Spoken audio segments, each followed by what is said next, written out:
മുല്ലപ്പൂ വിപ്ലവത്തെക്കുറിച്ച് പറയുന്നതിന് മുമ്പ് എന്തിനാണ് നമ്മളിങ്ങനെ BKF പോലെയുള്ള ഒരു വേദിക്കകത്ത് ഈ വിഷയം എടുക്കുന്നത് എന്ന് പറയാനാണ് ഞാൻ ശ്രമിക്കുന്നത്. ആദ്യമായിട്ട് എന്തിനാണ് നമ്മളത് എടുക്കുന്നത്? അത് പുറത്തൊക്കെ നടന്ന സംഗതിയല്ലേ, അതിലെന്ത് പ്രയോജനക്ഷമതയാണ് നമുക്ക് ഇവിടെ ഉള്ളത് എന്നാണ് നമ്മൾ ആദ്യം അന്വേഷിക്കുന്നത്. അല്ലെ, നിങ്ങളുടെ ഇതിന് ക്യൂറേറ്റർമാർ, ഇത് തയ്യാറാക്കിയിട്ടുള്ള ആളുകൾ ഇങ്ങനൊരു വിഷയം ഉൾപ്പെടുത്തുന്നതിൻ്റെ സാങ്കത്യം എന്താണ് എന്നാണ് ഏറ്റവും ആദ്യത്തെ ചോദ്യം. അതാണ് ഞാൻ പറഞ്ഞു വരുന്നത്. കേരളം വ്യത്യസ്തമാണ്. ഒരു Kerala model of life, culture, language, literature ഒക്കെ മറ്റ് സംസ്ഥാനങ്ങളിൽ നിന്ന് വ്യത്യാസപ്പെട്ട് കിടക്കുന്ന ഒരിടമാണ് കേരളം. അങ്ങനെ ആകുന്നത് എന്തുകൊണ്ടാണ്? അതിന് മാർക്സിസ്റ്റുകാർ പറയും, കമ്മ്യൂണിസ്റ്റുകൾ പറയും ഞങ്ങൾ ഭരിച്ചത് കൊണ്ടാണ്, കോൺഗ്രസ്സുകാർ പറയും ഞങ്ങൾ കുറേ കാലം ഭരിച്ചിട്ടുണ്ട്, ഞങ്ങളാണത് ഉണ്ടാക്കിയതെന്ന് പറയും. വേറെ കൂട്ടർ വേറെ അവകാശവാദം ഉന്നയിക്കും. മുസ്ലിങ്ങൾക്കിടയിൽ മാറ്റം ഉണ്ടാക്കിയത് ഞങ്ങളാണെന്ന് വലിയൊരു കൂട്ടർ അവകാശപ്പെട്ടുകൊണ്ടിരിക്കുന്നുണ്ട്. അതൊന്നുമല്ലാത്ത വേറെ സംഗതികൾ പറഞ്ഞുകൊണ്ടിരിക്കുന്നുണ്ട്. എന്നാൽ കേരളത്തെ മാറ്റിയതിൻ്റെ യഥാർത്ഥ കാരണം എന്ന് പറയുന്നത് കേരളത്തിലുണ്ടായ നവോത്ഥാന മുന്നേറ്റങ്ങളാണ് എന്ന് വേണമെങ്കിൽ പറയാം. അതിൻ്റെ അകത്ത് മുസ്ലിം കമ്മ്യൂണിറ്റിയിലല്ല, ഇവിടുത്തെ മുസ്ലിമേതര കമ്മ്യൂണിറ്റിയിൽ ഉണ്ടായിട്ടുള്ള ജാതിവിരുദ്ധ സമരങ്ങൾ, അക്കാലത്തുണ്ടായിട്ടുള്ള നവോത്ഥാന മുന്നേറ്റങ്ങളാണ്. അതിൽ ശ്രീനാരായണ ഗുരു അടക്കമുള്ളവരുടെ മുന്നേറ്റങ്ങൾ ഉണ്ടായിട്ടുണ്ട്. മുസ്ലിം കമ്മ്യൂണിറ്റിക്കകത്ത് നോക്കുകയാണെങ്കിൽ അത് മഖ്ദൂമിയൻ പാരമ്പര്യം തൊട്ട് തന്നെ തീർച്ചയായും മുസ്ലിം കമ്മ്യൂണിറ്റി നവോത്ഥാനം ആവശ്യമില്ലാത്ത നിലയിൽ ഏറെ മുന്നോട്ട് പോയ ഒരു സമൂഹമായിരുന്നു. അപ്പോൾ നവോത്ഥാനം എന്ന വാക്കിൽ നമ്മൾ പൊതുവെ മുസ്ലിങ്ങളെ സത്യത്തിൽ ഉൾപ്പെടുത്തേണ്ട കാര്യമേ ഇല്ല. കാരണം അവർ ഓൾറെഡി വെളിച്ചത്തിൻ്റെ സ്രോതസ്സായിരുന്നു, അവരിരുട്ടായിരുന്നില്ല. അവരെ കണ്ടുകൊണ്ടാണ് മറ്റുള്ളവർ നവോത്ഥാന ശ്രമങ്ങളിലേക്ക് പലപ്പോഴും വന്നിട്ടുള്ളത് എന്ന് കാണാനാകും. അപ്പോൾ കേരളത്തിൽ മുസ്ലിമേതര സമൂഹത്തിലുണ്ടായ വലിയ മുന്നേറ്റം, ജാതിക്കെതിരായ മുന്നേറ്റം, സമത്വത്തിന് വേണ്ടിയുള്ള മുന്നേറ്റം, ഈ ശ്രമങ്ങളാണ് കേരളത്തിൽ വലിയ തോതിലുള്ള മാറ്റം ഉണ്ടാക്കിയത്. ഈ മാറ്റം യഥാർത്ഥത്തിൽ ഉണ്ടാകുന്നത് പുറത്തുനിന്ന് വന്ന മനുഷ്യരാണ് ആ മാറ്റം ഉണ്ടാക്കുന്നതിന് അടിത്തറ ഉണ്ടാക്കിയിട്ടുള്ളത്. ഇപ്പോൾ ശ്രീനാരായണ ഗുരു തന്നെ പറഞ്ഞിട്ടുണ്ട്, എനിക്ക് സന്യാസം തന്നത് ബ്രിട്ടീഷുകാരാണ് എന്ന് അദ്ദേഹം പറഞ്ഞിട്ടുണ്ട്. അപ്പം അധിനിവേശത്തിന് വന്നവർ, കച്ചവടത്തിന് വന്നവർ, പുറത്തുനിന്ന് വന്നവരെ നോക്കിയാണ് ഈ മാറ്റത്തിന് അടിത്തറ പാകിയിട്ടുള്ളത്. ഇപ്പം മുസ്ലിങ്ങളായ ആളുകൾ, പുറമേ നിന്ന് ആദ്യം വന്ന ആളുകളൊക്കെ ഒരുമിച്ച് നിന്ന് നിസ്കരിക്കുന്നു എന്ന് പറയുന്നത്, തൊട്ട് നിസ്കരിക്കുന്നു, തൊട്ട് നിൽക്കുന്നു എന്ന് പറയുന്നത് അന്നത്തെ വലിയ വിപ്ലവമായിരുന്നു. ഇത് കാണുമ്പോഴാണ് തൊട്ടുകൂടായ്മ എന്ന് പറയുന്ന ഒരു പ്രശ്നം ഉണ്ടാകുന്നത്. ഇപ്പോൾ രാജാറാം മോഹൻ റോയ് സതി നിരോധനത്തെക്കുറിച്ച് ആലോചിക്കുന്നത് അദ്ദേഹം യൂറോപ്പിൽ ചെന്നതിന് ശേഷമാണ്. യൂറോപ്പിൽ ചെന്ന് അദ്ദേഹം തിരിച്ചു വന്നപ്പോൾ മനസ്സിലാക്കുകയാണ്, എൻ്റെ നാട്ടിലെ സ്ത്രീകൾ എത്ര കഷ്ടമാണ് എന്ന് അദ്ദേഹം മനസ്സിലാക്കുകയാണ്. എന്ന് പറഞ്ഞതുപോലെ പുറത്തുനിന്ന് വന്നവർ വലിയ തോതിലുള്ള സാംസ്കാരിക മുന്നേറ്റം ഇവിടെ ഉണ്ടാക്കുന്നതിന് നിദാനമായി. അറബികൾ വലിയ തോതിലുള്ള മാറ്റത്തിന് കാരണമായി. അധിനിവേശത്തിന് വന്നവർ പോലും അവരുടെ പല സംസ്കാര വിശേഷങ്ങളും ഇവിടെ തന്നേച്ചു പോയി. ഒരു ഘട്ടത്തിൽ പുറമെ നിന്ന് വന്നവരും പിന്നെ ഒരു ഘട്ടം പിന്നിടുമ്പോൾ നമ്മുടെ ആളുകൾ പുറത്തേക്ക് പോകാനും തുടങ്ങി, അല്ലേ? പ്രവാസികളായിട്ടാവട്ടെ, തൊഴിൽ തേടിയാവട്ടെ, മെച്ചപ്പെട്ട ജീവിത സാഹചര്യം തേടിയാവട്ടെ പുറത്തേക്ക് പോവുകയും ചെയ്തു.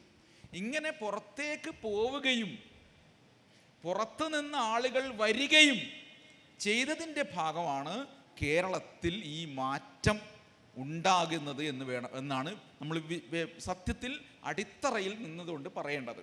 മറിച്ച് ആർക്കെങ്കിലും തീരെഴുതി കൊടുക്കാവുന്നതല്ല അത് എന്നാണ് ഞാൻ പറഞ്ഞു വരുന്നത്. അതുകൊണ്ട് നമുക്കെപ്പോഴും ഒരു പുറത്തേക്ക് നോക്കുന്ന സ്വഭാവമുണ്ട്. വിദേശം അല്ലേ, പുറത്തെ ദേശത്ത് എന്ത് നടക്കുന്നു എന്നതിനെക്കുറിച്ച് എപ്പോഴും ചിന്തിക്കുന്ന ഒരു സമൂഹമാണ് നമ്മൾ. ഇതിൻ്റെ തൊട്ട മുമ്പത്തെ സെഷനിൽ MA ഉസ്താദിനെ കുറിച്ച് പറഞ്ഞപ്പോൾ, ഒരുപക്ഷെ ആ സദസ്സിൽ ഇരിക്കുന്നവരായിരിക്കും അവിടെ ഉള്ളത്, അതിൽ തന്നെ പ്രധാനമായി പറയുന്നത് നിങ്ങൾ കണ്ടു കാണും. MA ഉസ്താദ് ഒരു കാര്യം വിശദീകരിക്കുമ്പോൾ അത് ലോക്കലായ ഒരു വിഷയത്തെ തന്നെയും ഒരു ഇൻ്റർനാഷണൽ പെർസ്പെക്റ്റീവിലാണ് അദ്ദേഹം കാണുന്നത്. ഇത് നമ്മുടെ കേരളത്തിലെ വലിയൊരു വിഭാഗം ജനതയുടെയും ഉള്ളിലുള്ള സംഗതി തന്നെയാണ്. ഇപ്പം ഗൾഫിൽ യുദ്ധം നടക്കുന്നു എന്ന് പറഞ്ഞാൽ യഥാർത്ഥത്തിൽ അത് നടക്കുന്നത് നമ്മുടെ ചട്ടിയിൽ കൂടിയാണ്. ഒരു ബോംബ് വീഴുന്നത് നമ്മുടെ അടുക്കളയിലെ പാത്രത്തിൻ്റെ മുകളിലാണ്. കാരണം എന്തുകൊണ്ടാണ്? നമ്മളവിടെ തൊഴിലിന് പോയിട്ടുണ്ട്. ഗൾഫ് വാറ് എന്താണ് ഇവിടെ വലിയ വാർത്തയാകുന്നത് എന്തുകൊണ്ടാണ്? നമ്മൾ പുറമേയുമായി കെട്ടപ്പെട്ട മനുഷ്യരാണ് എന്നതുകൊണ്ടാണ്. Can you understand? നിങ്ങൾ കിട്ടുന്നില്ലേ? നോക്കൂ, അതിൻ്റെ നെഗറ്റീവായ മറ്റൊരു വശം കൂടിയുണ്ട്. എന്താണത്? ലോകത്ത് എവിടെയുണ്ടാകുന്ന അസുഖവും അടുത്ത നിമിഷം എവിടെ വരും? കേരളത്തിൽ വരും എന്നുള്ളതാണ്, അല്ലേ? കോവിഡ് എവിടെ ഉണ്ടായിട്ടുള്ളത്? ചൈനയിലുണ്ടായി, വുഹാനിലുണ്ടായി എന്ന് പറയുമ്പോഴേക്കും അതിൻ്റെ ആദ്യ പടി ഇന്ത്യയിൽ ആദ്യം എത്തുന്നത് കേരളത്തിലാണ്. അപ്പം നമ്മളെപ്പോഴും പുറമേക്ക് നോക്കുന്ന ഒരു സമൂഹമാണ് എന്നതുകൊണ്ട് ഇവിടെ എപ്പോഴും വിദേശ വാർത്തകൾക്ക് വലിയ പ്രാധാന്യമുണ്ട്. ആ നിലക്കാണ് ലോകവിശേഷം പോലെയുള്ള ഒരു പങ്ക്തിയൊക്കെ എനിക്ക് ചെയ്യാൻ പറ്റുന്നത്. അത് നിങ്ങൾ മനസ്സിലാക്കുന്നത് പോലെ അതിനൊരു മനോഹരമായൊരു എഴുത്തൊന്നും അല്ല. അത് വായിച്ചു പോകാൻ പലപ്പോഴും പാടുള്ള എന്ന് തോന്നിക്കുന്ന ഒരു സംഗതിയാണ്. പക്ഷെ ഒരു കാര്യത്തെ, പുറമേ നടക്കുന്നൊരു കാര്യത്തെ ഞങ്ങൾ എങ്ങനെയാണ് കാണേണ്ടത്, അല്ലെങ്കിൽ നമ്മുടെ ഒരു വീക്ഷണകോണ് എന്താണ് എന്നാണ് അതിൽ വിശദീകരിക്കാൻ ശ്രമിക്കാറുള്ളത്. ഇത് അന്വേഷിക്കുക എന്ന് പറയുന്നത് കേരളത്തിലെ എല്ലാവരുടെയും ഒരു വിഷയമാണ്. നിങ്ങളെ കൗതുകത്തിന് വേണ്ടി ഞാൻ പറയാം, തിരുവമ്പാടിയിൽ മത്തായി ചാക്കോ എന്ന് പറയുന്ന CPM-ൻ്റെ നേതാവ് മരിക്കുകയും അതിനുശേഷം അവിടെ ഒരു ഉപതെരഞ്ഞെടുപ്പ് ഉണ്ടാവുകയും ചെയ്തു. ആ ഉപതെരഞ്ഞെടുപ്പിൽ CPM ഉപയോഗിച്ചത് സദ്ദാം ഹുസൈനെയാണ് എന്ന് മനസ്സിലാക്കണം നിങ്ങൾ. സദ്ദാം ഹുസൈൻ അന്നത്തെ ഏറ്റവും പ്രധാനപ്പെട്ട ഒരു പ്രചരണ ആയുധമായിരുന്നു CPM പോലെയുള്ള ഒരു പാർട്ടിക്ക്. ഓക്കെ, അതിൻ്റെ മറ്റ് വശങ്ങളിലേക്ക് ഞാൻ പോകുന്നില്ല. ഉണ്ടായിരുന്നു സദ്ദാം മുക്ക് നമുക്കിവിടെ കാണാൻ പറ്റും എന്നുള്ളതാണ്. ഇന്ത്യൻ ഗദ്ദാഫി എന്നാണ് നമ്മൾ കേരളത്തിലെ തന്നെ ചില നേതാക്കളെ വിശേഷിപ്പിച്ചിട്ടുള്ളത്. അങ്ങനെ പുറമേയുള്ള കാര്യങ്ങളോട് ഒരു തൽപരരായിരിക്കുകയും പുറമേയുള്ള വിഷയങ്ങളിൽ ശ്രദ്ധ പുലർത്തുകയും ചെയ്യുന്ന ഒരു സമീപന രീതി നമുക്കുണ്ട്. അത് യഥാർത്ഥത്തിൽ ഒരു വികസിതമായ ലോകത്തെ ആകെ കാണുന്ന ഒരു സമൂഹത്തിൻ്റെ ഗുണപരമായ സവിശേഷതയായാണ് നമ്മൾ കാണേണ്ടത് എന്നുള്ളതാണ്. ഇന്നും സൗദി അറേബ്യയിലെ നിദാഖാത്ത് എന്ന് കേൾക്കുമ്പോൾ നമുക്ക് എല്ലാവർക്കും അറിയാം അതെന്താണ് എന്നുള്ളത്, അല്ലേ? അങ്ങനെ നമുക്ക് ഈ വിഷയങ്ങളെക്കുറിച്ച് ധാരണ. രണ്ടാമത്തത് തീർച്ചയായും മതപരമായ ഒരു കൺസേണാണ്. നമ്മൾ ലാറ്റിൻ അമേരിക്കൻ രാജ്യങ്ങളെ നോക്കുന്നതിനേക്കാൾ, അമേരിക്കയിലെ ട്രംപിനെ നോക്കുന്നതിനേക്കാൾ, ഓസ്ട്രേലിയയിലെ ഇലക്ഷനിൽ ലേബർ പാർട്ടിയാണോ ലിബറൽ പാർട്ടിയാണോ എന്ന് നോക്കുന്നതിനേക്കാൾ, കാനഡയിലെ തെരഞ്ഞെടുപ്പ് ഫലം നോക്കുന്നതിനേക്കാൾ, ജർമ്മനിയിലെ മാറ്റങ്ങൾ നോക്കുന്നതിനേക്കാൾ നമ്മൾ ഫലസ്തീനിലെയും സിറിയയിലെയും യമനിലെയും തുണീഷ്യയിലെയും ഈജിപ്തിലെയും ഒക്കെ ഉള്ള മാറ്റങ്ങളെക്കുറിച്ച് നമ്മൾ ശ്രദ്ധാലുക്കളാകുന്നു. അതിൽ തീർച്ചയായും അതില്ലെന്ന് പറഞ്ഞിട്ട് കാര്യമില്ല. ഒരു റിലീജിയസ് കൺസേൺ, മുസ്ലിം എന്ന് പറയുന്നൊരു കൺസേൺ നമ്മുടെ പ്രാർത്ഥനകളിലൊക്കെ അവിടെയുള്ള മനുഷ്യർക്ക് വേണ്ടി നമ്മൾ പ്രാർത്ഥിക്കുന്നു എന്ന് പറയുന്നതിനകത്ത് അതുണ്ട്. ഒരർത്ഥത്തിൽ അതൊരു മാനവികമായ കൺസേൺ ആണ്. അതോടൊപ്പം അതിനകത്തൊരു മതത്തിൻ്റെ എലമെൻ്റ് ഉണ്ട് എന്ന് പറയുന്നതിൽ പ്രശ്നമൊന്നുമില്ല. പക്ഷേ ഉറപ്പായിട്ടും നമ്മൾ ഫലസ്തീനിലെ ജനതയെക്കുറിച്ച് സംസാരിക്കുന്നുണ്ട്. ആഫ്രിക്കയിലെ വർണ്ണവിവേചനത്തെക്കുറിച്ച് കേരളത്തിലിരുന്ന് കവിതകളും എഴുത്തുകളും ഉണ്ടായിട്ടുണ്ട്. കേരളത്തിലെ ആകെ നോക്കുകയാണെങ്കിൽ ലോകത്തെവിടെ ബുദ്ധിമുട്ട് അനുഭവിക്കുന്ന മനുഷ്യരോടും ഈ കേരളീയ ജനത ഐക്യപ്പെട്ടിട്ടുണ്ട്. എന്നാൽ സവിശേഷമായി നമ്മളിവിടെ നിന്ന് സംസാരിക്കുമ്പോൾ ഉറപ്പായിട്ടും മുസ്ലിം കമ്മ്യൂണിറ്റി മുസ്ലിങ്ങൾ നേരിടുന്ന ഒരു പ്രശ്നം എന്ന നിലക്ക് സാമ്രാജ്യത്വ ശക്തികൾ മുസ്ലിം ലോകത്ത് ശൈഥില്യം വിതയ്ക്കുന്നതിനെക്കുറിച്ച് ആലോചിക്കുമ്പോൾ നമ്മൾ അവിടേക്ക് കൂടി ശ്രദ്ധ വയ്ക്കുന്നു എന്നതും സത്യമാണ്. ഇപ്പം ട്രംപിനെ തന്നെ നമ്മൾ വിശകലനം ചെയ്യുന്നത് ട്രംപിൻ്റെ കുടിയേറ്റ വിരുദ്ധത അല്ലെങ്കിൽ മുസ്ലിം വിരുദ്ധത, ട്രംപിൻ്റെ മറ്റ് രാജ്യങ്ങളിൽ, ഗസയടക്കമുള്ള സ്ഥലങ്ങളിൽ അദ്ദേഹം നടത്തുന്ന ഇടപെടലിനെ ബേസ് ചെയ്താണ് നമ്മൾ കാണാൻ ശ്രമിക്കുന്നത്. അമേരിക്കയുടെ ഭാവിയെക്കുറിച്ചല്ല നമ്മൾ പലപ്പോഴും ചർച്ച ചെയ്യുന്നത്, മറിച്ച് അദ്ദേഹത്തിൻ്റെ പ്രവൃത്തികൾ എങ്ങനെയാണ് ഈ കമ്മ്യൂണിറ്റിയെയും ആകെ മുസ്ലിം ലോകത്തെയും ബാധിക്കുന്നത് എന്ന നിലയിൽ തന്നെയാണ് നമ്മൾ കാണാൻ ശ്രമിക്കുന്നത്. അപ്പോൾ കുറച്ചുകൂടി നമ്മൾ അടുത്തെത്തുകയാണ്. നമുക്ക് മുല്ലപ്പൂ വിപ്ലവത്തെ, ജാസ്മിൻ റെവല്യൂഷൻ എന്ന് വിളിക്കുന്ന പ്രക്ഷോഭ പരമ്പരയെ നമ്മൾ കാണുന്നതിന് അത്തരമൊരു തലം കൂടി ഉണ്ട് എന്നാണ് എനിക്ക് തോന്നുന്നത്. നമ്മളിപ്പോൾ 13 വർഷങ്ങൾ എന്ന് പറയുന്നു. സത്യത്തിൽ അത് ഒരു വിപ്ലവവും അത് ഞാൻ ആദ്യം അത് എന്താണെന്ന് പറയാം, എന്താണ് സംഭവിച്ചതെന്ന് പറയാം. ഈ 13 14 നമുക്ക് അങ്ങനെ 15 എന്നൊക്കെ വേണേൽ കൂട്ടാം. 2010 ഡിസംബറിൽ ഒരു ടുണീഷ്യയിലെ ടുണിസ് അവരുടെ തലസ്ഥാന നഗരിയോട് ചേർന്നുള്ള സിദി ബൗസിദ് എന്ന് പറഞ്ഞ ഒരു നഗരം, നമ്മൾ ഉദാഹരണത്തിന് നമ്മുടെ പാളയം പോലെ കണക്കാക്കാം, നമ്മളെ കോഴിക്കോട്ടെ പാളയം അല്ലെങ്കിൽ കൊണ്ടോട്ടി പോലത്തെ ഒരു നഗരം, ഒരു ചെറിയ നഗരം. ആ ചെറിയ നഗരത്തിലെ ഒരു ഉന്തുവണ്ടി കച്ചവടമൊക്കെ നടക്കുന്ന, പച്ചക്കറിയൊക്കെ വിൽക്കുന്ന ഒരു സ്ഥലം. ഈ സ്ഥലത്ത് ഈ മുഹമ്മദ് ബൗ അസീസി എന്ന് പറയുന്ന, ബൗസിസ് എന്നൊക്കെ വേണമെങ്കിൽ ഉച്ചരിക്കാം, ബൗ അസീസി എന്ന് പറയുന്ന മുഹമ്മദ് എന്ന് പറയുന്ന ഒരു കക്ഷി, 26 ഇയേഴ്സ്, ഒരു യുവാവാണ്. ഇയാൾ കുറച്ച് പഠിച്ചിട്ടൊക്കെ ഉണ്ട്. പക്ഷേ അയാൾക്ക് ആ പഠിച്ചതിനനുസരിച്ചുള്ള തൊഴിലൊന്നും കിട്ടുന്നില്ല. കടുത്ത തൊഴിലില്ലായ്മ നിലനിൽക്കുകയാണ് ടുണീഷ്യയിൽ അക്കാലത്ത്. സൈനുൽ ആബിദീൻ ബിൻ അലി എന്ന് പറയുന്ന നേതാവ് ദീർഘകാലം, പതിറ്റാണ്ടുകളായി അവിടെ ഭരണം തുടരുകയാണ്. അയാൾ ഏറെക്കുറെ ഒരു ഡിക്റ്റേറ്റർഷിപ്പ് എന്ന് പറയുന്ന അയാളുടെ ഒരു സ്വേച്ഛ ഭരണം പോലെയാണ് നടക്കുന്നത്. അതൊരു പൊളിറ്റിക്കലായ പ്രശ്നത്തിൻ്റെ അപ്പുറത്തേക്ക് ഒരു സാമ്പത്തികമായ പ്രശ്നവും അവിടെ ഉണ്ടാക്കുന്നു. കടുത്ത വിലക്കയറ്റം, മനുഷ്യ ജീവിതം ദുസ്സഹം, തൊഴിലില്ലായ്മ, അതുപോലെ ജീവിത ചെലവ് വലിയ തോതിൽ കൂടുന്നു.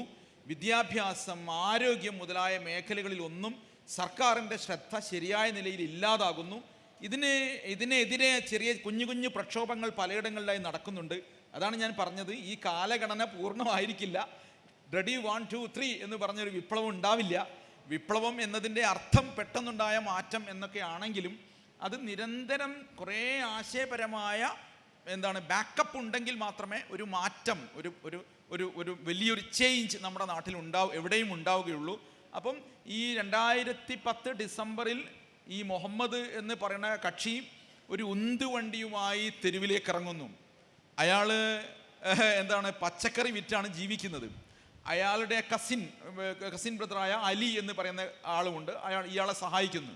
ഇവർ രണ്ടുപേരും തെരുവിലേക്ക് ഇറങ്ങുന്നു. മുഹമ്മദിനോട് പോലീസ് നിങ്ങൾക്കിവിടെ ഇത് വിൽക്കാനുള്ള കാർഡുണ്ടോ എന്ന് ചോദിക്കുന്നു. ഇത് നമ്മുടെ നാട്ടിൽ നമുക്കെല്ലാവർക്കും പരിചിതമായിരിക്കും. നിങ്ങൾ ഓട്ടോറിക്ഷയുമായി നിങ്ങൾക്കൊരു ഓട്ടോറിക്ഷ വാങ്ങി, ഇയാളുടെ ആറ്റൂർ രവിവർമ്മൻ്റെ ഒരു കവിത തന്നെ അതാണ്, പുളിമനക്കൽ കുഞ്ഞ്, പഴയൊരു ഇല്ലം പൊളിച്ചു വിറ്റ് പുതിയൊരു ഓട്ടോറിക്ഷ വാങ്ങി പുളിമനക്കൽ കുഞ്ഞിക്കുട്ടൻ എന്നാണ് ഒരു കവിത തുടങ്ങുന്നത്. എന്ന് പറഞ്ഞതുപോലെ നിങ്ങൾക്ക് പുളിമനക്കൽ കുഞ്ഞിക്കുട്ടനായ ആൾക്ക് ഇല്ലം വിറ്റിട്ട് ഓട്ടോറിക്ഷ വാങ്ങി എന്നതിനകത്തൊരു സംഭവമൊക്കെ ഉണ്ട്. അങ്ങനെ ഒരു ഓട്ടോയും ഓട്ടി നിങ്ങൾക്ക് എവിടെ പോകാൻ പറ്റില്ല, നിങ്ങൾക്ക് കൊണ്ടോട്ടി സ്റ്റാൻഡിൽ കൊണ്ടുപോയി ഇടാൻ പറ്റില്ല. നിങ്ങൾക്ക് പെർമിറ്റ് ഉണ്ടോ എന്ന് ചോദിക്കും.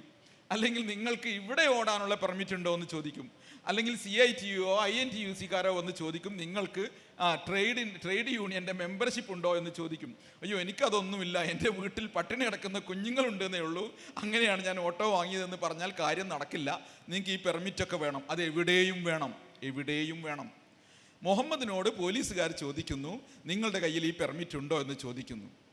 അദ്ദേഹം പറയുന്നു, ഇല്ല, എനിക്ക് ആ പെർമിറ്റ് ഇല്ല. കാരണം എനിക്ക് ഈ കച്ചവടം ചെയ്തൊന്നും അല്ല പരിചയം, ഞാനിതിങ്ങനെ നമ്മൾ ബ്ലാക്കിൽ ചെയ്യാമെന്നൊക്കെ വേണമെങ്കിൽ പറയാം, കൃത്യമായ പെർമിറ്റ് ഇല്ലാതെയാണ് ചെയ്യുന്നത്. പോലീസ് അയാളെ അടിക്കുന്നു, അപമാനിക്കുന്നു, അയാളെ അറസ്റ്റ് ചെയ്യുന്നു. അറസ്റ്റ് ചെയ്ത് കൊണ്ടുപോകുന്ന മുഹമ്മദ് സ്വയം തീ കൊളുത്തുന്നു. അപ്പോൾ ഒരു ആത്മഹത്യാ പ്രതിഷേധമാണത്.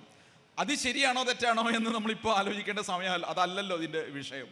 ഓക്കെ, അയാളെക്കുറിച്ച് അലി എന്ന് പറയുന്ന കസിൻ പിന്നീട് ഒരു 10 വർഷത്തിന് ശേഷം കൊടുത്ത ഒരു ഇൻ്റർവ്യൂവിൽ പറയുന്നത്, അയാൾ ഈ മുഹമ്മദ് ബൗ അസീസി എന്ന് പറഞ്ഞ അവൻ ഭയങ്കര ദേഷ്യം പിടിക്കുന്ന ആളായിരുന്നു, പെട്ടെന്ന് വൈകാരികമായി പ്രതികരിക്കുന്ന ആളായിരുന്നു, അവൻ തമാശ പറയുന്ന ആളായിരുന്നു. പക്ഷേ ഈ ജീവിത പ്രയാസങ്ങൾ അയാളെ എല്ലാ തമാശകളും ഇല്ലാത്തൊരു മനുഷ്യനാക്കി മാറ്റി. എപ്പോഴും ദുരിതങ്ങളെക്കുറിച്ചും നിരാശയെക്കുറിച്ചും പറഞ്ഞുകൊണ്ടിരിക്കുന്ന ആളായിരുന്നു. ഒരു പക്ഷേ മുഹമ്മദ്, ഞാൻ അദ്ദേഹത്തിൻ്റെ പ്രക്ഷോഭ പോരാട്ടത്തെ ഒന്നും കുറച്ച് കാണുന്നില്ല, അദ്ദേഹം ഒരു വികാരാവേശത്തിൽ ചെയ്തതാകാം അത്. പക്ഷേ അപ്പോഴേക്കും 2010 ആകുമ്പോഴേക്കും നമ്മുടെ ഈ സാമൂഹിക മാധ്യമങ്ങൾ വലിയ സ്വാധീനം ജനങ്ങൾക്കിടയിൽ ഉണ്ടാക്കി തുടങ്ങിയിരുന്നു. ഈ അലി ഇത് റെക്കോർഡ് ചെയ്യുന്നു. അദ്ദേഹത്തിന് കുറച്ച് 2 മാസം മുമ്പ് മാത്രം തുടങ്ങിയിട്ടുള്ള ഫേസ്ബുക്ക് അക്കൗണ്ടിൽ ഈ വിഷ്വൽ ഇടുന്നു. അതാണ് ഒരു ഇതിൻ്റെ ശക്തി എന്ന് പറയുന്നത്. ഏതാണ് വിഷ്വൽ? ഇയാള് സ്വയം തീ കൊളുത്തിയതിൻ്റെയും അവിടെ അപ്പോൾ ആളുകൾ ഓടിക്കൂടിയതിൻ്റെയും അവിടെ തന്നെ ഒരു പ്രക്ഷോഭം രൂപപ്പെടുന്നതിൻ്റെയും, ആളുകൾ അടുത്ത നിമിഷം തന്നെ ആളുകൾ ഹോസ്പിറ്റലിലേക്ക് കൊണ്ടുപോകുന്ന ഒപ്പം തന്നെ ഗവർണറേറ്റ് ഓഫീസിലേക്ക് മാർച്ച് നടത്തുന്നുണ്ട്. വലിയ മാർച്ച് നടക്കുന്നു. അതിൽ ആദ്യം 10 പേരാണ് ഉണ്ടായിരുന്നത്. അയാൾ അങ്ങനെയാണ് പറയണത്. പിന്നെ അത് 20 പേരാകുന്നു, 100 പേരാകുന്നു, 1000 ആകുന്നു, 1000-കണക്കിന് ആളുകളാകുന്നു. ഇതിൻ്റെ എല്ലാം വിഷ്വൽസ് സാമൂഹിക മാധ്യമങ്ങളിൽ വരുന്നു. അതോടുകൂടി അക്കാലം വരെ ഈ സൈനുൽ ആബിദീൻ സർക്കാരിനെതിരെ ഉണ്ടായിക്കൊണ്ടിരുന്ന പ്രക്ഷോഭങ്ങൾക്കെല്ലാം വലിയൊരു മൊമെൻറ്റം, വലിയൊരു ഊർജം കൈവരികയാണ്. അതോടുകൂടി തുണീഷ്യയിൽ ആകെ ഈ പ്രക്ഷോഭം പടരുന്നു. ഇയാൾ പിന്നീട് ജാനുവരി ആകുമ്പോഴേക്കും പിന്നീട് കോമയിലേക്ക് പോയി. ഈ പൊള്ളലേറ്റാൽ അങ്ങനെയാണ്, കുറച്ച് കാലമൊക്കെ ഇങ്ങനെ നിൽക്കും. പിന്നെ ആന്തരികാവയവങ്ങൾക്ക് പ്രശ്നം വന്ന് പെട്ടെന്ന് മരിച്ചു പോവുകയാണ് ചെയ്യുക. മുഹമ്മദ് ബൗ അസീസി പിന്നീട് മരിച്ചുപോയി. ടുണീഷ്യയിലെ വിപ്ലവത്തിൻ്റെ ഒരു ഊർജമായി ഈ രക്തസാക്ഷിത്വം വരികയാണ്. ടുണീഷ്യയിൽ ഉടനീളം പ്രക്ഷോഭം നടക്കുന്നു. ആ പ്രക്ഷോഭത്തിനൊടുവിൽ ഈ സൈനുൽ ആബിദീന് രാജിവെച്ച് ഭരണത്തിൽ നിന്ന് പുറത്തിറങ്ങേണ്ടി വരുന്നു. തികച്ചും ഇൻഡിജിനസായ, തദ്ദേശീയമായ, ഒട്ടും ആയുധമെടുക്കാത്ത ജനകീയമായ ഒരു പോരാട്ടമാണ് ടുണീഷ്യയിൽ നടന്നത്. അത് ഒരു തീയതിയിൽ തുടങ്ങിയെന്ന് പറയാൻ പറ്റില്ല. ദീർഘകാലമായ പ്രക്ഷോഭങ്ങളുടെ തുടർച്ചയ്ക്ക് ഒരു വലിയ രൂപം ആ സമയത്ത് കൈവന്നു എന്നുള്ളതാണ് പ്രധാനപ്പെട്ട കാര്യം. അതുകൊണ്ട് ടുണീഷ്യയിൽ നിന്ന് തുടങ്ങിയ ആ ജാസ്മിൻ റെവല്യൂഷൻ നമ്മളതിനെ പേര് വിളിക്കുന്നു, അല്ലേ? മുഹമ്മദ് ബൗ അസീസിയെ അതിൻ്റെ ഒരു തുടക്കക്കാരനായി നമ്മൾ കാണുകയും ചെയ്യുന്നു. അതിന് ഒരു മതപരമായ എലമെൻറ്റോ ഒരു സംഘടനാ രൂപമോ അതിനൊരു നേതാവോ ഒന്നും ഉണ്ടായിരുന്നില്ല. സാമൂഹിക മാധ്യമങ്ങളിൽ വളരെ അയഞ്ഞ ഘടനയിൽ ഉണ്ടായിട്ടുള്ള ഒരു പോരാട്ടമായിരുന്നു അത്. അതിൻ്റെ അടിത്തറ എന്ന് പറയുന്നത് പലപ്പോഴും രാഷ്ട്രീയം പോലും ആയിരുന്നില്ല. അത് ഞാൻ പറഞ്ഞത് ഒരുപക്ഷെ വിൻസെൻ്റ് സാർ ഉണ്ടായിരുന്നെങ്കിൽ ഒരുപക്ഷെ അതിൻ്റെ അദ്ദേഹത്തിൻ്റെ താല്പര്യം പറയുമായിരിക്കും. അതിനൊരു രാഷ്ട്രീയം പോലും ഉണ്ടായിരുന്നില്ല. അത് തികച്ചും സാമ്പത്തികമായ വിഷയത്തിൽ നിന്നാണ് ഉണ്ടായിട്ടുള്ളത്. മനുഷ്യൻ്റെ തൊഴിലുമായി ജീവിതവുമായി ബന്ധപ്പെട്ട ഒരു പ്രക്ഷോഭത്തിൽ ഒരു ഉള്ളിലുള്ള ഒരു രോഷത്തിൽ നിന്നും പ്രതിഷേധത്തിൽ നിന്നുമാണ് അതുണ്ടായി വന്നിട്ടുള്ളത്. തീർച്ചയായും അതിനൊരു രാഷ്ട്രീയമായ ഇഫക്റ്റ് ഉണ്ടായി. അതൊരു ഭരണമാറ്റത്തിൽ കലാശിച്ചു. അതിനോടനുബന്ധിച്ച് മറ്റ് രാജ്യങ്ങളിലെല്ലാം ഉണ്ടായ പ്രക്ഷോഭ പരമ്പരകളെ ചേർത്താണ് നമ്മൾ എന്ത് വിളിക്കുന്നത്? അറബ് സ്പ്രിംഗ് അല്ലെങ്കിൽ മുല്ലപ്പൂ വിപ്ലവം എന്ന് വിളിക്കുന്നത്. 2011 ആകുമ്പോഴേക്കും ലിബിയയിൽ ഇത് തുടങ്ങുന്നുണ്ട്. ഞാൻ നേരത്തെ ഗദ്ദാഫിയുടെ പേര് ഞാൻ ബോധപൂർവം തന്നെയാണ് പറഞ്ഞത്. ഗദ്ദാഫി ഒരു കാലത്ത് ഒരു പ്രദേശത്തിൻ്റെ ഹീറോ ആയിരുന്നുവെങ്കിൽ അവിടുത്തെ പ്രകൃതി വിഭവങ്ങൾ ചൂഷണം ചെയ്യുന്ന വൈദേശിക ശക്തികളെ പുറത്താക്കുന്ന ഗ്രീൻ ബുക്ക് പോലെയുള്ള പുസ്തകങ്ങളൊക്കെ എഴുതുന്ന വലിയ കാഴ്ചപ്പാടുകളൊക്കെയുള്ള ശക്തനായ ഒരു ഭരണാധികാരിയായി മുഅമ്മർ ഗദ്ദാഫി അറിയപ്പെട്ടിടത്ത് നിന്ന് മുഅമ്മർ ഗദ്ദാഫിയുടെ ദീർഘകാലത്തെ ഭരണത്തിനെതിരായ ഒരു പ്രക്ഷോഭം എവിടെ ഉണ്ടാവുകയാണ്? ലിബിയയിൽ ഉണ്ടാവുകയാണ്. പിന്നീട് അത് നിങ്ങൾക്ക് എല്ലാവർക്കും അറിയാവുന്നത് പോലെ ഈജിപ്തിൽ പ്രക്ഷോഭം ഉണ്ടാവുന്നുണ്ട്, യമനിൽ ഉണ്ടാവുന്നുണ്ട്, ബഹ്റൈനിൽ ഉണ്ടാവുന്നുണ്ട്. ഈ രാജ്യങ്ങളിലെല്ലാം വിവിധ അളവുകളിൽ ഈ പ്രക്ഷോഭം സിറിയയിൽ ഉണ്ടാവുന്നുണ്ട്. ഇവയെ ആകെ ചേർത്ത് നമുക്ക് വേണമെങ്കിൽ അറബ് സ്പ്രിംഗ് എന്ന് വിളിക്കാം. അപ്പോൾ സാറേ, ഈ അറബ് സ്പ്രിംഗ് അവിടെ നിന്നുപോയോ? അവിടെ അവസാനിച്ചിട്ടുണ്ടോ? അല്ലെങ്കിൽ ഇന്ന് നമ്മൾ ഈ 13 വർഷമെന്നോ 14 വർഷമെന്നോ ഒക്കെ പറയാവുന്ന നിലയിൽ ഒരു നിലച്ചു പോയ ഒന്നാണോ? അല്ല എന്നാണ് എൻ്റെ ഉത്തരം. നമ്മൾ ആ പരികല്പനയും തെറ്റാണ്. ഒന്നിതൊരു ഗുഡ് മോർണിംഗിൽ ഉണ്ടായി എന്ന് പറയുന്നത് തെറ്റാണ്. രണ്ടാമത്തത് കഴിഞ്ഞ് ഓർക്കപ്പെടേണ്ട ഒന്നല്ല, അത് മനുഷ്യ തുടർന്നുകൊണ്ടിരിക്കുന്ന ഒന്നാണ് എന്ന് ഞാൻ പറയൂ. കാരണം നിങ്ങൾ ശരിയായാലും തെറ്റായാലും ഇറാനിലുണ്ടാകുന്ന ഹിജാബിനെതിരെ അതുകൊണ്ട് പ്രക്ഷോഭം അല്ലാതാവുന്നില്ല, പ്രക്ഷോഭം തന്നെയാണ്, പ്രക്ഷോഭമായിട്ടേ നമുക്ക് കാണാൻ പറ്റുള്ളൂ. അല്ലെങ്കിൽ അതിനകത്ത് അതിൻ്റെ ഉള്ളടക്കത്തിൽ പ്രശ്നമുണ്ട്, പക്ഷേ അവിടെ പ്രക്ഷോഭം ഉണ്ടാവുന്നുണ്ട്.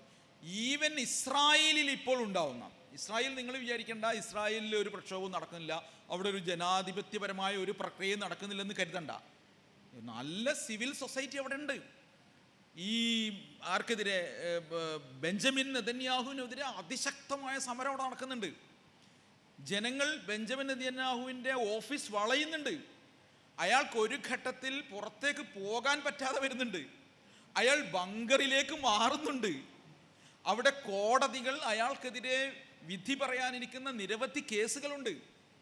സത്യത്തിൽ ആ പ്രക്ഷോഭത്തെ മറച്ചു വെക്കാനാണ് അയാൾ ഈ യുദ്ധ തുടർച്ച ഇപ്പോഴും നടത്തിക്കൊണ്ടിരിക്കുന്നത്. ഞാൻ അയാൾ എന്ന് പറഞ്ഞു, അദ്ദേഹം ഇത് നടത്തിക്കൊണ്ടിരിക്കുന്നത്. കാരണം അദ്ദേഹം എന്താണ് ചെയ്യുന്നത്, ഈ ഒരു വെടിനിർത്തൽ പൂർണ്ണമായും അതിൻ്റെ 3 ഘട്ടങ്ങളുള്ള വെടിനിർത്തലാണ്. First stage, second stage, third stage ആകുമ്പോഴൊക്കെ പൂർത്തിയാവേണ്ട സമാധാനപരമായ സഹവർത്തത്തിലേക്ക് പോകേണ്ട വെടിനിർത്തലിനെ ഒറ്റയടിക്ക് അവസാനിപ്പിക്കുകയും വെടിനിർത്തലിന് അദ്ദേഹം പിന്നോട്ട് പോവുകയും ഒരു ആക്രമണ തുടർച്ച ഉണ്ടാക്കുകയും ചെയ്യുന്നത്, പ്രിയപ്പെട്ടവരെ, അവിടെ ഉണ്ടാകുന്ന പ്രക്ഷോഭങ്ങളെ മറികടക്കാൻ വേണ്ടി കൂടിയാണ്. അവിടെ ആളുകൾ ചോദിക്കുന്നുണ്ട്, നിങ്ങൾ ആർക്ക് വേണ്ടിയാണ് യുദ്ധം ചെയ്യുന്നത്? ആക്രമണം നടത്തുന്നത്, യുദ്ധമല്ല ആക്രമണം. നമ്മൾ ആ പദമൊക്കെ വളരെ ശ്രദ്ധിക്കണം. യുദ്ധമല്ല നടക്കുന്നത്, ആക്രമണം, വംശഹത്യാപരമായ ആക്രമണം. ജനോസൈഡൽ എന്ന് നമ്മൾ വിളിക്കുന്നത് നമ്മളല്ല, ICJ ആണ്, ഇൻ്റർനാഷണൽ കോർട്ട് ഓഫ് ജസ്റ്റിസ് ആണ്, ഇൻ്റർനാഷണൽ ക്രിമിനൽ കോടതിയിലാണ് ആ വിചാരണ നടക്കുന്നത്. അപ്പം ഞാൻ പറഞ്ഞു വരുന്നത്, അവിടെ പ്രക്ഷോഭം നടക്കുന്നുണ്ട്, പലയിടങ്ങളിൽ നടക്കും. ഈവൻ ബംഗ്ലാദേശിൽ, അവിടെ തന്നെയല്ല അത്, ബംഗ്ലാദേശിൽ ഇപ്പോൾ എന്താണ്, ഷെയ്ഖ ഹസീനക്കെതിരെ നടന്നു, പ്രക്ഷോഭം നടന്നു. അങ്ങനെ പലയിടങ്ങൾ ഇന്ത്യയിൽ നടന്നു. ഇന്ത്യയിൽ പൗരത്വ ഭേദഗതി നിയമത്തിനെതിരായ ഗംഭീരമായ പ്രക്ഷോഭം നടന്നു, അല്ലേ? നിങ്ങൾ വിചാരിക്കും നമ്മൾ കടന്നുപോയ വഴിയായതുകൊണ്ട് നമുക്ക് ഓർമ്മയില്ലാത്തതുകൊണ്ടാണ്, നമ്മൾ അത്ര ശ്രദ്ധിക്കാതെ പോയതുകൊണ്ടാണ്. നമ്മൾ ദൂരെ നമ്മൾ എന്താണ് ചെയ്തതെന്ന്, ഇപ്പോൾ BKF-നെ നിങ്ങൾ ഇതിൽ നിന്നുകൊണ്ട് കാണുമ്പോൾ ഒരു വിശറിയൊക്കെ വീശി നിങ്ങളിങ്ങനെ അന്തം വിട്ട് ഇരുന്നതായിട്ടാണ് നിങ്ങൾക്ക് തോന്നുന്നത്. ബട്ട് പിന്നെ ഒരു ദിവസം നിങ്ങൾ നോക്കുമ്പോൾ, പിന്നെ ഒരു സമയത്ത് നിങ്ങൾ നോക്കുമ്പോൾ, ഇത് വലിയൊരു സംഗതിയായിരുന്നു നിങ്ങൾക്ക് അനുഭവപ്പെടും. നമ്മൾ നിൽക്കുമ്പോൾ, ഈ സ്റ്റേജിൽ, ഈ വേദിയിൽ നമ്മൾ നിൽക്കുമ്പോൾ അനുഭവപ്പെടുന്നത് ആയിരിക്കില്ല ഒരുപക്ഷെ അനുഭവപ്പെടുക. എന്ന് പറയുന്നത് പോലെ ഈ പ്രക്ഷോഭങ്ങളെല്ലാം, ഇന്ത്യയിൽ നടന്ന പൗരത്വ ഭേദഗതി നിയമത്തിനെതിരായ പ്രക്ഷോഭം അടക്കം ലോകത്തിൻ്റെ എല്ലായിടങ്ങളിലും ഇത്തരം ജനകീയമായ പ്രക്ഷോഭങ്ങൾ അരങ്ങേറിക്കൊണ്ടിരിക്കുന്നുണ്ട്. അതുകൊണ്ട് അറബ് സ്പ്രിംഗ് എന്ന് നിങ്ങൾ വിശേഷിപ്പിക്കുന്ന പ്രക്ഷോഭ പരമ്പരയ്ക്ക് ഈ പറഞ്ഞ ഒരു കാലമൊക്കെ വെക്കാമെങ്കിലും അതിൻ്റെ തുടർച്ചകൾ അൾജീരിയയിൽ ഉണ്ടായിട്ടുണ്ട്. പലയിടങ്ങളിൽ ആ തുടർച്ചകൾ, ഇറാഖിൽ അതിൻ്റെ തുടർച്ച ഉണ്ടായിട്ടുണ്ട്, മറ്റിടങ്ങളിലൊക്കെ അതുണ്ടായിക്കൊണ്ടിരിക്കുന്നുണ്ട്. അതുകൊണ്ട് ജനകീയമായ പ്രക്ഷോഭത്തിൻ്റെ, മനുഷ്യരുടെ ഐക്യപ്പെടലിൻ്റെ സാധ്യതകൾ പിന്നെയും ഉണ്ടായിക്കൊണ്ടിരിക്കും എന്നുള്ളതാണ് യഥാർത്ഥത്തിൽ നമ്മുടെ പ്രതീക്ഷ. ആ നിലക്ക് നോക്കുമ്പോൾ നിന്നുപോയ ഒന്ന് എന്ന അർത്ഥത്തിലല്ല അതിനെ കാണേണ്ടത് എന്നാണ് എനിക്ക് രണ്ടാമതായി നിങ്ങളോട് സൂചിപ്പിക്കാനുള്ളത്. തീർച്ചയായും മുല്ലപ്പൂ ഒരു സുഗന്ധം പരത്തിയില്ല എന്നത് ഒരു സത്യമാണ്. പരത്തിയില്ല. അത് ഉദ്ദേശിച്ച ഫലമൊന്നുമല്ല ഉണ്ടാക്കിയിട്ടുള്ളത്. അത് പലപ്പോഴും ദുരിതവും അരാജകത്വവും മനുഷ്യൻ്റെ സങ്കടവും പലായനവും ഒക്കെയാണ് ഉണ്ടാക്കിയിട്ടുള്ളത്. അതിൻ്റെ ഫലം, അതിൻ്റെ റിസൾട്ട് എടുക്കുകയാണെങ്കിൽ എന്ന് നമുക്ക് പറയാം. അതിനൊരു രാഷ്ട്രീയമായ ഒരു ബദൽ ഉണ്ടാക്കുന്നതിലേക്ക് അത് വളർന്നില്ല എന്ന് പറയാം. അറബ് സ്പ്രിംഗ് എന്ന് നമ്മൾ വിളിക്കുമ്പോൾ അറബ് സമൂഹം ഇത്തരം ജനാധിപത്യപരമായ, ഇത്തരം ബോധങ്ങളൊന്നുമില്ലാത്ത, വളരെ ട്രഡീഷണൽ മാത്രമായ, പരമ്പരാഗതം എന്നൊക്കെ അല്ലെങ്കിൽ പഴഞ്ചൻ അല്ലെങ്കിൽ യാഥാസ്ഥികം എന്നൊക്കെ പറയുന്ന ഒരു സമൂഹമാണ്. പ്രക്ഷോഭത്തിൻ്റെയും ജനാധിപത്യബോധത്തിൻ്റെയും വെളിച്ചം കടക്കാത്ത ഇടമാണ്. അങ്ങനത്തെ ഒരിടത്തത് ഉണ്ടായി എന്ന ഒരു പരികല്പന കൂടി എന്തിലുണ്ട്? ഈ അറബ് സ്പ്രിംഗ് എന്ന് പറഞ്ഞ് ആഘോഷിക്കുന്നതിന് പിന്നിൽ കൂടി ഉണ്ട് എന്ന് മനസ്സിലാക്കുക. ഈ ഇടങ്ങളെല്ലാം എല്ലാ കാലത്തും ഉയർന്ന ചിന്തകളുള്ള, മനുഷ്യ ജീവിതത്തെ മാറ്റിമറിക്കുന്ന വിപ്ലവകരമായ ചിന്തകളും കൂട്ടായ്മകളും ഉണ്ടായ ഇടമാണ്. ഇത് അറബ് സ്പ്രിംഗ്, അറബ് വസന്തം എന്ന് വിളിച്ച് നമ്മൾ ആഘോഷിക്കുമ്പോൾ ഇങ്ങനൊരു ആക്ഷേപം കൂടി നടത്തുന്നുണ്ട് നമ്മൾ മനസ്സിലാക്കുക. അതുകൊണ്ട് ഈ പ്രക്ഷോഭങ്ങൾ ഉണ്ടാക്കിയിട്ടുള്ള ബോധമോ പ്രക്ഷോഭങ്ങൾ ഉണ്ടാക്കിയിട്ടുള്ള ഉണർവോ ആ പ്രക്ഷോഭങ്ങളുടെ ദൗത്യമോ ഒന്നും ഇല്ലാതാവുന്നില്ല. അത് പരാജയമായിപ്പെടുന്നു ഒന്നുമില്ല. അതുണ്ടാക്കിയിട്ടുള്ള ബോധവും അതുണ്ടാക്കിയിട്ടുള്ള മനുഷ്യൻ്റെ ചിന്തയും വികാസവും ഒക്കെ അവിടെ ഉണ്ടായിട്ടുണ്ട്. എന്നാൽ ഒരു രാഷ്ട്രീയ മാറ്റത്തിന്, ഒരു ബദൽ സൃഷ്ടിക്കുന്നതിന് അറബ് സ്പ്രിംഗ് കാരണമായില്ല, അല്ലെങ്കിൽ നമ്മൾ വിളിക്കുന്ന ഈ പ്രക്ഷോഭ പരമ്പരകൾ കാരണമായില്ല.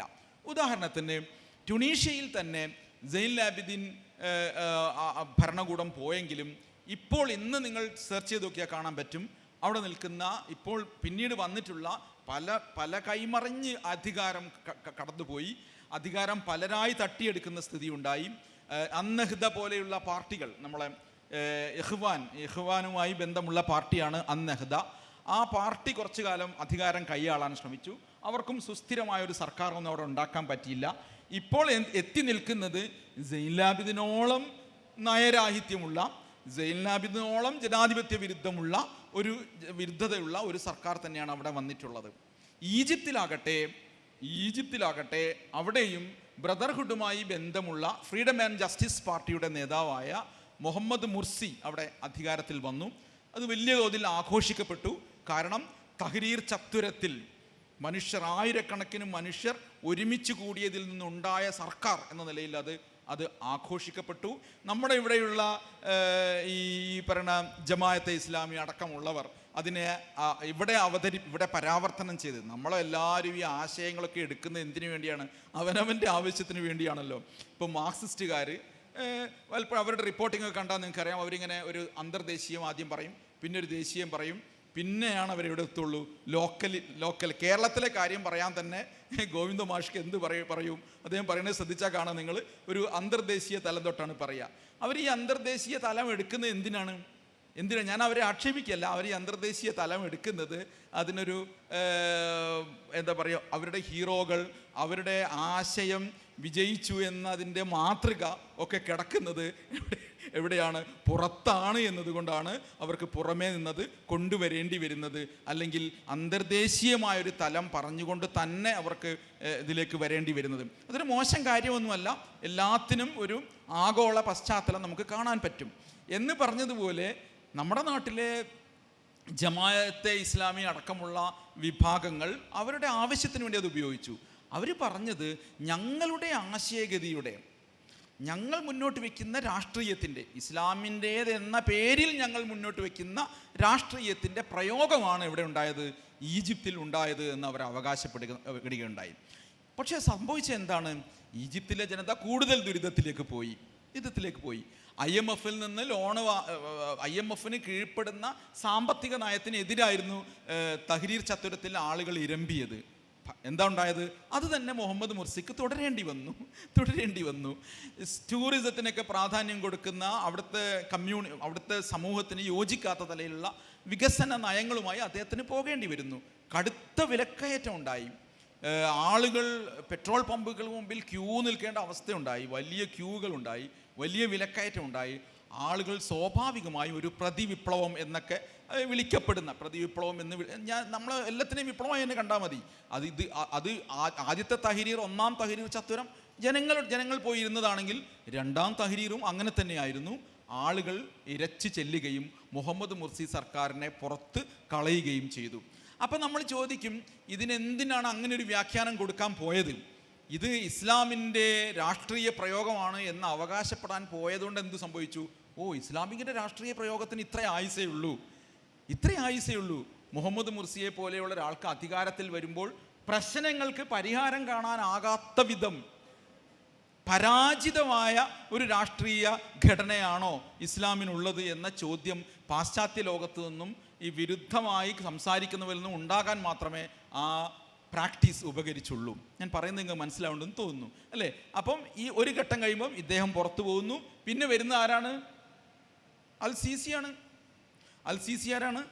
അദ്ദേഹം നേരത്തെയുള്ള ഹുസ്നി മുബാറക്കിൻ്റെ വലങ്കയ്യായിരുന്ന, അല്ലെങ്കിൽ അയാളുടെയുമായി തോൾ ചേർന്ന് പോയിരുന്ന സൈനിക മേധാവിയാണ്. എവിടെ എത്തുന്നു? ഈജിപ്തിലെ പ്രക്ഷോഭം എന്താണോ, എന്തിനെതിരായിരുന്നോ പ്രക്ഷോഭം ഉണ്ടായിരുന്നത്, അവിടെ തന്നെ ഈജിപ്ത് എത്തിച്ചേരുകയും ചെയ്യുന്നു. ഞാൻ ട്യൂണീഷ്യയെയും ഈജിപ്തിനെയുമാണ് ആദ്യം പറഞ്ഞിട്ടുള്ളത്. ഇനി ഞാൻ പറയാൻ പോകുന്നത്, ഞാൻ അതാ പറഞ്ഞത്, ഒരു ഏക രൂപമായി ഒറ്റ യൂണിറ്റായി ഇതിനെ പറയാനേ പറ്റൂല.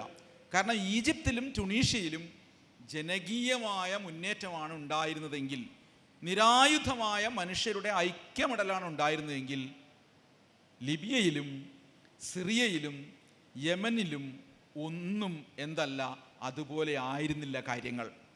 തുടക്കത്തിൽ ഉറപ്പായിട്ടും ഗദ്ദാഫിക്കെതിരെയുള്ള ജനകീയ പോരാട്ടം ഉണ്ടായി. അടുത്ത ഘട്ടത്തിൽ അത് സംഭവിക്കുന്നത് അതിനകത്തേക്ക് വൈദേശിക ശക്തികൾ കടന്നു കയറി. അത് ഒരു യുദ്ധമായി മാറി, ഒരു ആക്രമണ പദ്ധതിയായി മാറി. UN സെക്യൂരിറ്റി കൗൺസിൽ പ്രമേയം പാസാക്കി. ലിബിയക്ക് മേൽ ആയുധം പ്രയോഗിക്കാമെന്ന് വന്നു. തെരുവിൽ ഇറങ്ങിയ മനുഷ്യർ ആരുമല്ലാതെയായി. ആയുധങ്ങൾ കൊണ്ടുള്ള പോരാട്ടമായി, ആക്രമണമായി അത് മാറി. വലിയ ആഭ്യന്തര യുദ്ധത്തിലേക്ക് ലിബിയ കൂപ്പുകുത്തി.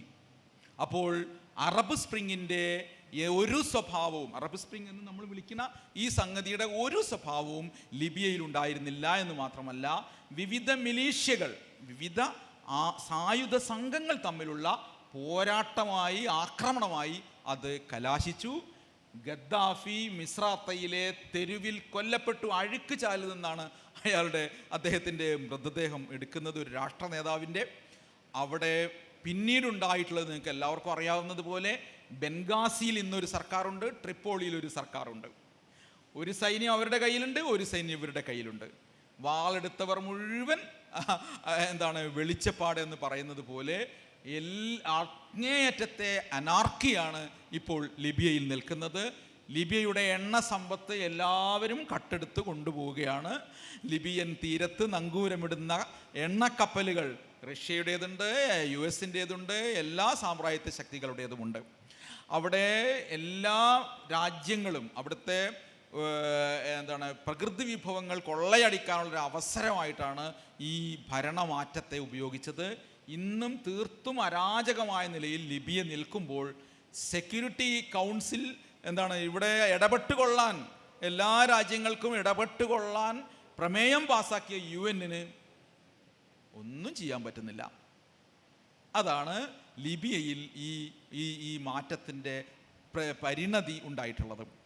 സിറിയയിൽ നിങ്ങൾക്ക് എല്ലാവർക്കും അറിയാം, സിറിയ എത്രമാത്രം പാരമ്പര്യമുള്ള രാജ്യമാണ്, എന്തൊക്കെ തരം ആശയഗതികൾ ഉണ്ടായിരുന്ന രാജ്യമാണ്.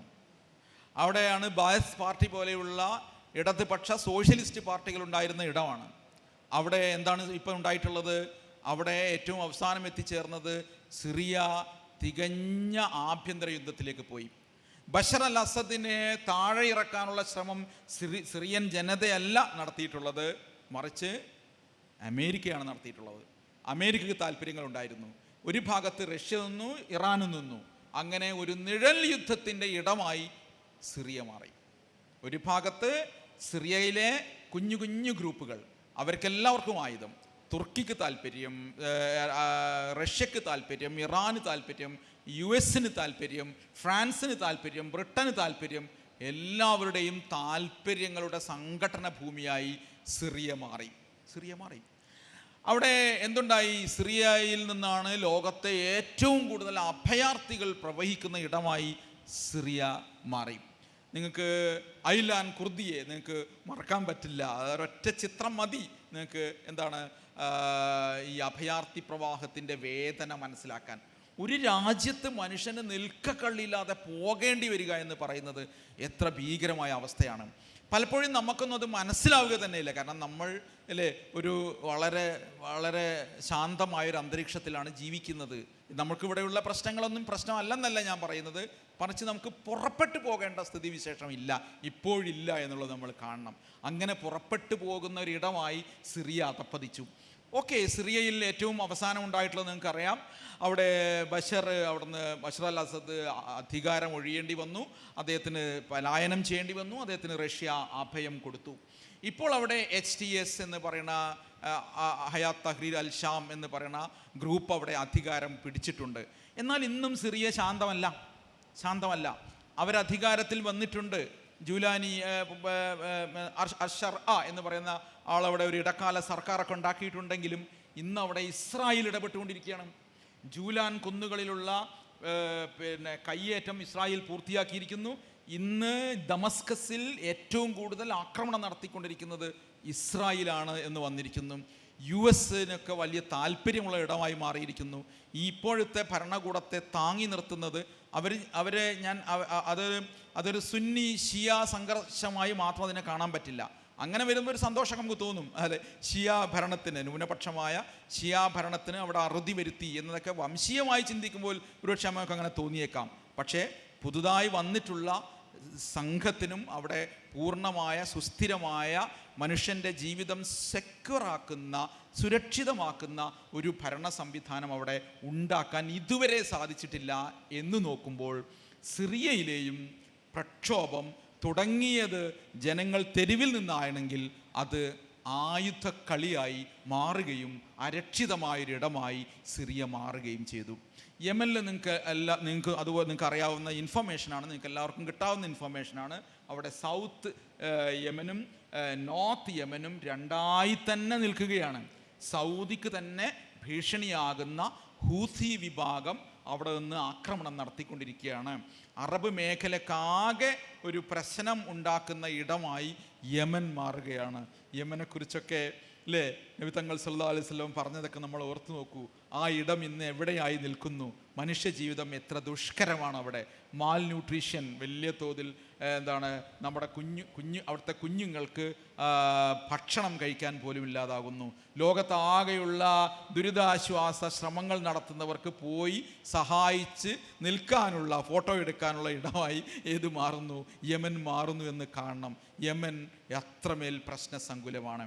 അങ്ങനെ നോക്കുമ്പോൾ ഈ വിപ്ലവങ്ങൾ എല്ലാം ഉണ്ടാക്കിയിട്ടുള്ള നെറ്റ് റിസൾട്ട് എന്ന് പറയുന്നത് ഇങ്ങനെയായിരുന്നു. എന്താണ് അതിലേക്ക് നയിച്ച കാരണം? അതിൻ്റെ ഒരു കാരണം, ഇതിന് ഒരു ഭാവി പദ്ധതിയൊന്നും ഈ വിപ്ലവങ്ങൾക്കുണ്ടായിരുന്നില്ല, ഉണ്ടാവുകയുമില്ല. ഇപ്പം അങ്ങനെ ഉണ്ടാവില്ല. ലോകത്തൊക്കെ അങ്ങനെയാണ്. ഇപ്പം ഇന്ത്യൻ ദേശീയ സമരത്തിന് ഒരു കൈവഴി അല്ലല്ലോ ഉണ്ടായിരുന്നത്. ഇപ്പോൾ ഗാന്ധി എന്ന് നമ്മൾ കാണുന്നത് ഗാന്ധി വന്നതിന് ശേഷമുള്ള ഒരു കാലത്തെയാണ് നമ്മൾ സ്വാതന്ത്ര്യ സമരം എന്ന് പെട്ടെന്ന് വിളിക്കുന്നത്. എന്നാൽ അതിനു മുമ്പ് എത്രയോ കൈവഴികൾ ഉണ്ടായിട്ടുണ്ട്, പല കൈവഴികൾ ഉണ്ടായിട്ടുണ്ട്. ഒരു മാസ് മൂവ്മെൻ്റായി മാറുകയാണ് ഗാന്ധി വന്നപ്പോൾ ഉണ്ടായത്. എന്നിട്ടും ഗാന്ധി അല്ലല്ലോ നേതാവായി വന്നിട്ടുള്ളത്. ആ സ്വാതന്ത്ര്യ സമര പോരാട്ടം നമുക്കൊരു ഭരണഘടന രൂപപ്പെടുകയാണ്, നമ്മുടെ ദേശീയ മൂല്യങ്ങൾ രൂപപ്പെടുകയാണ്, ദേശീയ നേതാക്കൾ രൂപപ്പെടുകയാണ്, ഭരിക്കാൻ ശേഷിയുള്ളവരെ ആ സമരം രൂപപ്പെടുത്തുകയാണ്. അങ്ങനെയാണ്. മാത്രവുമല്ല, നമ്മുടെ ഇന്ത്യയിലൊരു ദേശരാഷ്ട്രം ഉണ്ടാവുന്നതിന് കാരണം ബ്രിട്ടീഷുകാർ പോലുമാണ്. അങ്ങനെയാണ്. കാരണം ഒരു യൂണിഫിക്കേഷൻ, ഒരു പൊളിറ്റിക്കൽ യൂണിഫിക്കേഷൻ, പലതായി കിടന്നിരുന്ന രാജ്യത്തെ ഒരു രാജ്യമായി മാറ്റുന്നതിന് കാരണമായ ഒരു ശ്രമം യഥാർത്ഥത്തിൽ ഉണ്ടായിട്ടുള്ളത് ബ്രിട്ടീഷുകാരിൽ നിന്നാണ്. നമുക്ക് റെയിൽവേ ഉണ്ടായിട്ടുള്ളത് നോക്കൂ. നമ്മുടെ ഇന്നത്തെ നിയമത്തിൻ്റെ നല്ലൊരു പങ്ക് എവിടെ നിന്നാണ്? ബ്രിട്ടീഷുകാർ ഇൻഹെറിറ്റഡ് ആണ്, നമ്മളതിന് ഇൻഹെറിറ്റഡ് ആണ്. അപ്പോൾ ഞാൻ പറഞ്ഞു വരുന്നത്, ഒരു സമരം നാളെ രാവിലെ ഒരു സർക്കാർ ഉണ്ടാക്കാൻ പര്യാപ്തമായ അല്ല ഉണ്ടാവുന്നത്. പക്ഷേ സമരങ്ങളിൽ നിന്ന് എന്തുണ്ടാവും? ഒരു നേതാവ് രൂപപ്പെട്ടു വരും. ആ നേതാവിനൊരു ജനങ്ങളെ അടക്കി നിർത്താനും ജനങ്ങളെ ഒരു ദേശരാഷ്ട്രത്തിൻ്റെ കീഴിൽ അണിനിരത്താനുമുള്ള ശേഷി ഉണ്ടായി വരണം. അങ്ങനെ ഒരു ബദലുണ്ടായി വരണം.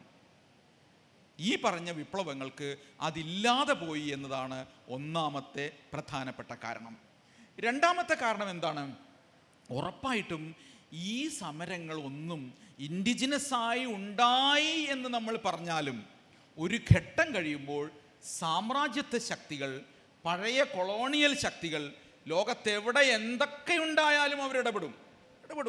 നിങ്ങൾ ആലോചിക്കുന്നുണ്ടോ? ഇപ്പോൾ ഇന്ത്യയും പാകിസ്ഥാനും തമ്മിലുള്ള പ്രശ്നം, ആ പ്രശ്നത്തിന് അല്ലെങ്കിൽ തർക്കം, അല്ലെങ്കിൽ നമ്മൾ അതിർത്തിയിലെ പ്രശ്നങ്ങൾ, ഭീകരത, ഇതിലൊക്കെ പൊതുവേ ഇൻ്റർനാഷണൽ മീഡിയകൾക്ക് മുമ്പിലൊക്കെ അവർ പറയുക എന്താണെന്ന് വെച്ചാൽ, അത് നിങ്ങൾ തമ്മിലുള്ള പ്രശ്നമാണ്, നിങ്ങൾ തീർത്തുകൊള്ളൂ എന്നാണ്. എന്നാൽ എല്ലാ ഘട്ടങ്ങളിലും ഇതിൽ പക്ഷം ചേരലുകൾ ഉണ്ടായിട്ടുണ്ട്. ലോകത്തുള്ള ഏത് പ്രശ്നത്തിലും ഇടപെട്ടുകൊണ്ടും തങ്ങളുടെ വരുതിയിൽ കൊണ്ടുവന്നുകൊണ്ടുമാണ് സാമ്രാജ്യത്വം മുന്നോട്ട് പോയിട്ടുള്ളത്. അറബ് വേൾഡിൽ ഏത് പ്രശ്നത്തിലും അവരുണ്ട് എന്ന് നിങ്ങൾ കാണണം.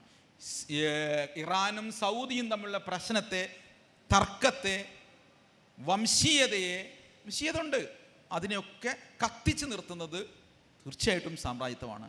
അതേ പ്രശ്നം ഇവിടെയും ഉണ്ടായിട്ടുണ്ട്. ഈ പ്രക്ഷോഭങ്ങൾക്ക് ഒരു ഭാഗത്ത് ഇൻ്റർനെറ്റ് ഉപയോഗിച്ച് എരിവ് പകരുകയും അതിന് എന്താ പറയുക, അതിന് വലിയ പ്രാധാന്യം കൊടുക്കുകയും പ്രക്ഷോഭം പടരുന്നതിന് കാരണമാവുകയും ചെയ്യുമ്പോൾ തന്നെ ഇതിൽ സായുധമായോ ഒരു പക്ഷം ചേർന്നുകൊണ്ടോ ഇടപെട്ടുകൊണ്ട് സാമ്രാജ്യത്വത്തിൻ്റെ ശ്രമങ്ങളുണ്ടായി. അതുകൊണ്ടും ഒരു യഥാർത്ഥ നേതാവോ ഒരു രാഷ്ട്രത്തിൻ്റെ സ്വഭാവത്തിലേക്കോ ഒരു ദീർഘകാലത്തെ ഒരു ഭരണകൂടത്തെ തള്ളിയിട്ടപ്പോൾ അവിടെ ഉണ്ടാവുന്ന അധികാരശൂന്യതയെ നികത്താനോ സാധിച്ചില്ല. അതുകൊണ്ടാണ് ഇമാം ബൂത്തിയെ പോലെയൊക്കെ ഷെയ്ഖ് ബൂത്തിയെ പോലെയൊക്കെയുള്ള ആളുകൾ പറഞ്ഞിട്ടുള്ളത്, അത് ബഷർ അൽ അസദിന് അനുകൂലമായിട്ടല്ല, അങ്ങനെ വ്യാഖ്യാനിക്കരുത് നമ്മൾ. മറിച്ച് ഇപ്പോഴുള്ള ഒരു ഭരണ സംവിധാനത്തെ നിങ്ങൾ താഴെ ഇറക്കുമ്പോൾ അവിടെ ഒരു ശൂന്യത ഉണ്ടാവും. ആ ശൂന്യതയെ നിങ്ങൾ എങ്ങനെ മറികടക്കും? അതിന് നിങ്ങളുടെ കയ്യിൽ ഉത്തരമുണ്ടോ? ഉത്തരമില്ലാതെ പോയത് കൊണ്ടാണ് ഈ പ്രതിസന്ധി ഉണ്ടായിട്ടുള്ളത്. അതിലേക്ക് കയറി നിന്നത് ഈ വിഭാഗങ്ങളാണ്. മൂന്നാമത്തെ കാരണം, ഈ പ്രക്ഷോഭങ്ങൾക്ക് ഒരു കാരണവശാലും ഇഖ്വാനിൻ്റെ ആശയഗതിയുമായി ഒന്നും ബന്ധമുണ്ടായിരുന്നില്ല. അതത് പ്രദേശത്തെ സാമ്പത്തികവും രാഷ്ട്രീയവുമായ മനുഷ്യൻ്റെ രോഷത്തിൽ നിന്നാണ് അത്